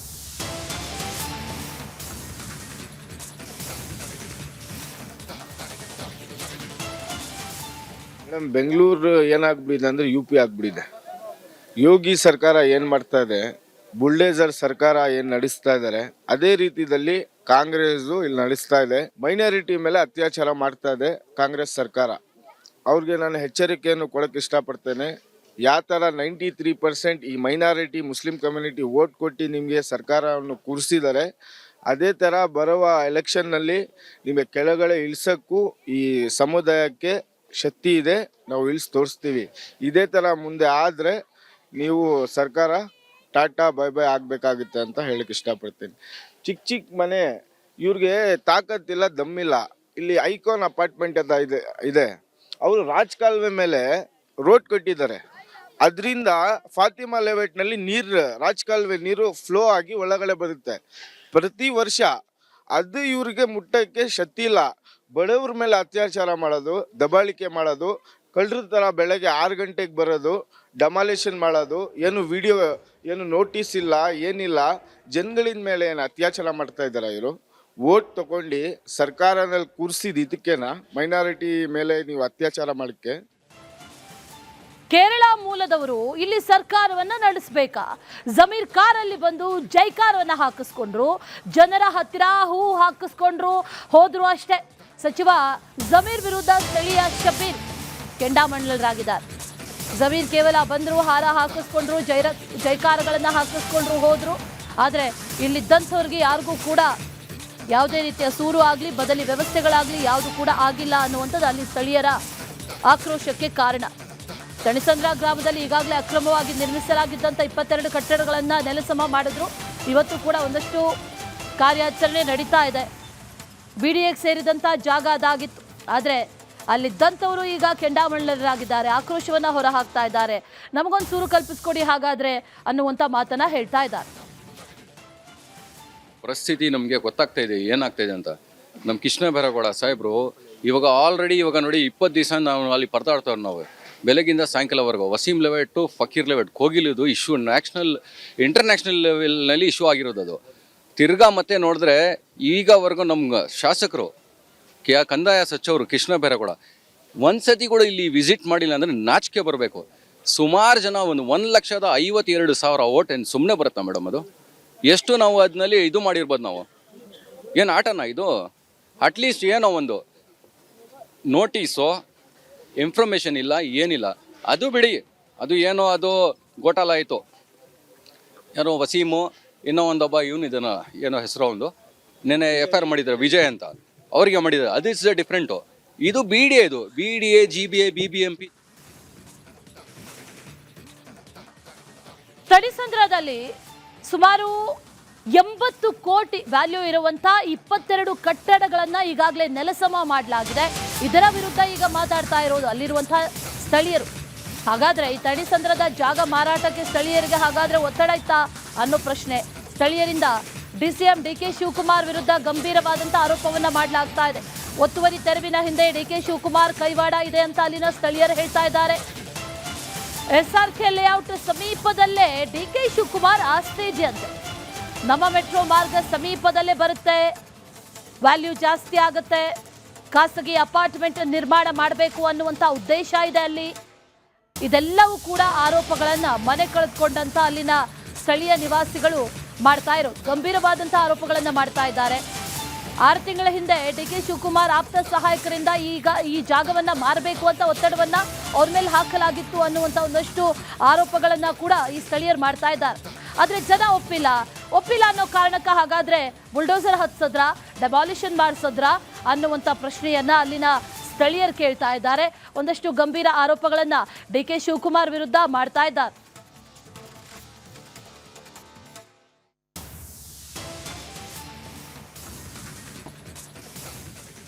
ಮಕ್ಕಳು ಚಿಕ್ಕ ಮಗು, ನನ್ನ ಮಗ ಅಲ್ಲಿ ಹೋಗಿ ಮಲ್ಸ್ಬಿಟ್ಟು ಬಂದಿದ್ದೀನಿ. ಈ ಥರ ಮಾಡಿದ್ದಾರೆ, ನಾವೇನು ಮಾಡೋಣ ಸರ್ ಹೇಳಿ? ಇದೆಲ್ಲ DK ಇದೆ, ಹಿಂದೆ ಇರೋದೆಲ್ಲ DK ಇದೆ. ಅವರೇ ಮಾಡ್ತಾರೆ ಕೆಲಸ. ಇದೆಲ್ಲ ಹಿಂದೆ ಕಡೆ ಮೆಟ್ರೋ ಬರ್ತಾ ಇದೆ ಅಂತ ನಮ್ಮ 30 ವರ್ಷದಿಂದ ಇಲ್ಲಿ ಇರೋದು ನಮ್ಮನ್ನ ಹೊಡೆದಕ್ಕೆ ಹಾಳು ಮಾಡ್ತಾರೆ DKನೇ. ಇದೆಲ್ಲ ಕಾರಣ DKನೇ. ಇವರೇ ಮಾಡ್ತಾರೆ ಎಲ್ಲ DK ಇದೆ, ಎಲ್ಲ ಇರೋದೆಲ್ಲ DK ಇದೆ. ಕೋಗಿಲ್ ಲೇಔಟ್ಗೆ DK ಅವರು ವಿಸಿಟ್ ಮಾಡಿದ್ರು, ಇಲ್ಲಿ ಬಂದಿಲ್ಲ. ಯಾರು ಬರ್ತಾರೆ? ಅವ್ರದ್ದಲ್ವ, ಅದಕ್ಕೆ ಯಾಕೆ ಬರ್ತಾರೆ? ಅವ್ರದ್ದಿರಕ್ಕೆ ಇಲ್ಲಿ ಬರಲ್ಲ. ಅವ್ರದ್ದಿಲ್ಲ ಅಂದ್ರೆ ಯಾಕೆ ಬರ್ತಾ ಇದ್ರಿ ಇಲ್ಲಿ? ಅವ್ರದ್ದೇ ಇದೆಲ್ಲ, ಅವ್ರದ್ದೇ, ಹಿಂದೆ ಇರೋದಲ್ಲ ಅವ್ರದ್ದೇ. ಮೆಟ್ರೋ ಬರ್ತೈತೆ, ಅದಕ್ಕೆ ನಮ್ಮ ಇವಾಗ ಇಲ್ಲೆಲ್ಲ ಗೆದ್ದ ಕಿತ್ಕೊಂಡ್ಬಿಟ್ರೆ ಅವ್ರು ಚೆನ್ನಾಗಿರ್ಬೋದಲ್ಲ. 30 ವರ್ಷದಿಂದ ಇಲ್ಲಿ ನಾವು ಸತ್ತೋಗ್ಬೇಕು, ಅವ್ರು ಚೆನ್ನಾಗಿರ್ಬೇಕು. ಬಡವ್ರು ಎಲ್ಲೋಗ್ಬೇಕು ಹೇಳಿ, ಹೋದ್ರೆ ಹೋಗ್ಲಿ. ಎಲ್ಲ ಕಾರಣ ಅವರೇ, ಇದೆಲ್ಲ ಮಾಡ್ತಾರದೇ ಅವರೇ. ಈಗ ಎಲ್ಲೋ ಒಂದ್ ಕಡೆಯಲ್ಲಿ ಸರ್ಕಾರನೇ ಒಂದು ಕಣ್ಣಿಗೆ ಬೆಣ್ಣೆ, ಒಂದು ಕಣ್ಣಿಗೆ ಅದೇ ಮಾಡ್ತಾ ಇದ್ದಾರೆ. ನೋಡಿ ಸರ್ ಹೆಂಗಿದೆ ನೋಡಿ ಸರ್. ಹೇಳಿ ಅವ್ರ ವೈಫ್ ಅಂತೆ DK ಶಿವಕುಮಾರ್ ಅವ್ರ ವೈಫ್ ಅವ್ರ ಶೋಭಾ ಡೆವಲಪರ್ಸ್ ಅವ್ರಿಗೆ ಕೊಟ್ಬಿಟ್ಟು ಅವರು ಇದೆಲ್ಲ ಡೆವಲಪ್ ಮಾಡೋಕ್ಕೆ ಇದು ಮಾಡ್ತಾ ಇದ್ದಾರೆ. ಇನ್ನು 2-3 ತಿಂಗಳಿನಲ್ಲಿ ನೋಡಿ ಇದು ಏನು ಡೆವಲಪ್ಮೆಂಟ್ ಆಗುತ್ತೆ ಎಲ್ಲ ನೀವೇ ನೋಡ್ಬೋದು. ನಾವು ಅದಕ್ಕೆ ಮೇಲೆ ನಾವು ಏನು ಹೇಳೋಣ ಹೇಳಿ. ಅವ್ರ ವೈಫ್ ಅಂತೆ DK ಶಿವಕುಮಾರ್ ಅವರು. Welcome back. ಕೋಗಿಲು ಲೇಔಟ್ನಲ್ಲಿ ಅಕ್ರಮವಾಗಿ ಈಗಾಗಲೇ ಮನೆ ತೆರವು ಏನು ಮಾಡಲಾಗಿತ್ತು ಅದು ದೇಶಾದ್ಯಂತ ಸುದ್ದಿಯಾಗಿತ್ತು. ಅದರ ಬೆನ್ನಲ್ಲೇ ಈಗ ತಣಿಸಂದ್ರದಲ್ಲೂ ಕೂಡ ಬುಲ್ಡೋಸರ್ ತನ್ನ ಗರ್ಜನೆಯನ್ನ ಮಾಡಿದೆ. ಅಲ್ಲಿ ಸುಮಾರು ವರ್ಷಗಳಿಂದ ದಶಕಗಳಿಂದ ಅಲ್ಲಿ ವಾಸ ಮಾಡ್ತಾ ಇದ್ದಂಥವ್ರು ಎಲ್ಲರೂ ಕೂಡ ಕಣ್ಣೀರು ಹಾಕ್ತಾ ಇದ್ದಾರೆ. ಇದಕ್ಕೆ ಸಂಬಂಧಪಟ್ಟಂತೆ ಡೀಟೇಲ್ಡ್ ರಿಪೋರ್ಟ್ ಇದೆ, ನೋಡ್ಕೊಂಬನ್ನಿ.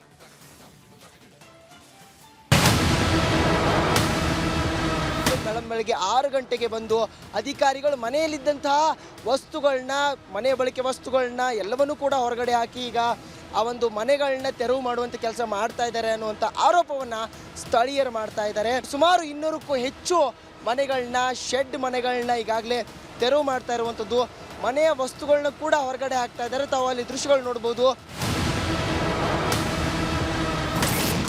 ಕೋಗಿಲು ಲೇಔಟ್ ಆಯ್ತು, ಈಗ ತಣಿಸಂದ್ರ. 200 ಮನೆಗಳ ಗುರುತು, 32ಕ್ಕೂ ಹೆಚ್ಚು ಮನೆ ತೆರವು.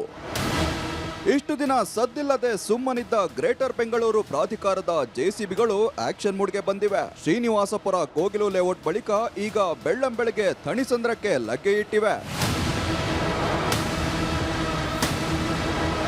ಬೆಂಗಳೂರಿನ ಕೋಗಿಲು ಲೇಔಟ್ ತೆರವು ಕಾರ್ಯ ಇಡೀ ದೇಶದಲ್ಲಿ ಹಲ್ಚಲ್ ಸೃಷ್ಟಿ ಮಾಡಿತ್ತು. ಇದೀಗ ಸಿಲಿಕಾನ್ ಸಿಟಿಯಲ್ಲಿ ಜೆಸಿಬಿ ಸದ್ದು ಮಾಡಿದೆ. ಇಂದು ಥಣಿಸಂದ್ರದಲ್ಲೂ ಅಕ್ರಮ ತೆರವು ಕಾರ್ಯಾಚರಣೆ ನಡೆದಿದೆ. ಇಲ್ಲೇ ವಾಸ ಇದ್ದೀವಿ, ಎಲೆಕ್ಟ್ರಿಕಲ್ ಬಿಲ್ ಕಟ್ಟಿದ್ದೀವಿ, ಕಾವೇರಿ ನೀರ್ದು ನಾವು ಬಿಲ್ ಕಟ್ಟಿದ್ದೀವಿ, ಎಲ್ಲ ರೀತಿಯಾದಂಥ ಡಾಕ್ಯುಮೆಂಟ್ಗಳು ಇಲ್ಲಿಯವರೆಗೆ ರಿಜಿಸ್ಟ್ರೇಷನ್ ಆಗಿದ್ದಾವೆ. ಸ್ಥಳೀಯ MLA ಅವ್ರಿಗೂ ಸೈನ್ ಮಾಡಿರುವಂಥ ಪೇಪರ್ಸ್ಗಳು ನಮ್ಮ ಹತ್ರ ಇದ್ದಾವೆ. ಇಷ್ಟೆಲ್ಲ ಕೂಡ ಇದ್ರೂ ಕೇವಲ ಒಂದೇ ಒಂದು ನೋಟಿಸ್ನು ಕೊಡದೆ ನೇರವಾಗಿ ಬಂದು ತೆರವನ್ನ ಮಾಡ್ತಾ ಇದ್ದಾರೆ ಅನ್ನುವಂಥ ಆರೋಪವನ್ನು ಸದ್ಯ ಸ್ಥಳೀಯರು ಮಾಡ್ತಾ ಇರುವಂಥ. ಥಣಿಸಂದ್ರದ SRK ನಗರದಲ್ಲಿ ಆಪರೇಷನ್ ಬುಲ್ಡೋಜರ್ ಜೋರಾಗಿದೆ. 200 ಮನೆಗಳನ್ನ ಗುರುತು ಮಾಡಲಾಗಿದ್ದು 32ಕ್ಕೂ ಹೆಚ್ಚು ಮನೆಗಳ ತೆರವಾಗಿದೆ. ಈ ಕ್ರಮದ ವಿರುದ್ಧ ಮನೆ ಕಳೆದುಕೊಂಡವರು ಆಕ್ರೋಶ ವ್ಯಕ್ತಪಡಿಸಿದ್ದಾರೆ. ಇದ್ರ ಮದುವೆ ಇದೆ, ಮದುವೆದು ಜ್ಯುವೆಲ್ರಿ ಎಲ್ಲ ಇಟ್ಬಿಟ್ಟಿದೀವಿ, ಮನೆಗೆ ಅಡ್ವಾನ್ಸ್ ಇಲ್ಲ, ಎಲ್ಲ ಸಾಮಾನು ತಗೊಂಡ್ಬಿಟ್ಟು ಎಲ್ಲಿ ಹೋಗ್ಬೇಕು, ಎಲ್ಲಿ ಹೋಗ್ಬಿಟ್ಟು ಇಲ್ಲಿ ಡೆಮಾಲಿಷ್ ಮಾಡಿದ್ರೆ ನಮ್ಮ ಸಾಮಾನು ನಾವು ಎಲ್ಲ ಎಲ್ಲಿ ಹೋಗ್ಬೇಕು ನಮಗೆ ಜವಾಬ್ದಾರಿ ಬೇಕು. ಇವಾಗ ನೀವು ನೋಟಿಸ್ ಕೊಟ್ಟಿದ್ದೀರಾ ಅಂತ ವರ್ಷ ಮುಂಚೆ ಹೇಳ್ತಾ ಇದ್ದೀರಾ, ಯಾಕೆ 3 ಮಂತ್ಸ್ ಮುಂಚೆ ನೋಟಿಸ್ ಕೊಟ್ಟಿಲ್ಲ, ಯಾಕೆ 1 ಮಂತ್ ಮುಂಚೆ ನೋಟಿಸ್ ಕೊಟ್ಟಿಲ್ಲ, ಯಾಕೆ ಬರೋದ್ ಮುಂಚೆ ನೋಟಿಸ್ ಕೊಟ್ಟಿಲ್ಲ, ಡೈರೆಕ್ಟ್ ಬಂದ್ಬಿಟ್ಟು ಡೆಮಾಲಿಷ್ ಮಾಡೋದು. ಇನ್ನು ಈ ತೆರವು ಕಾರ್ಯಾಚರಣೆಯಲ್ಲಿ ಮನೆ ಕಳೆದುಕೊಂಡವರ ಅಳಲು ಮುಗಿಲು ಮುಟ್ಟಿದೆ.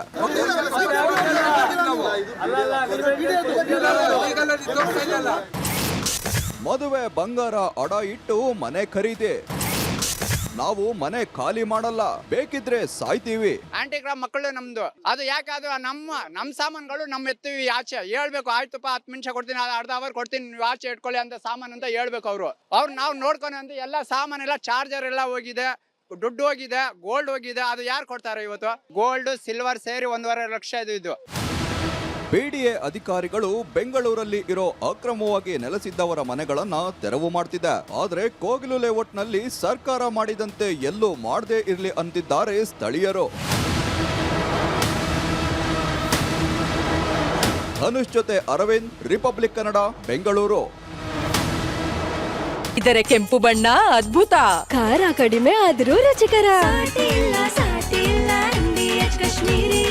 MDH ಕಾಶ್ಮೀರಿ.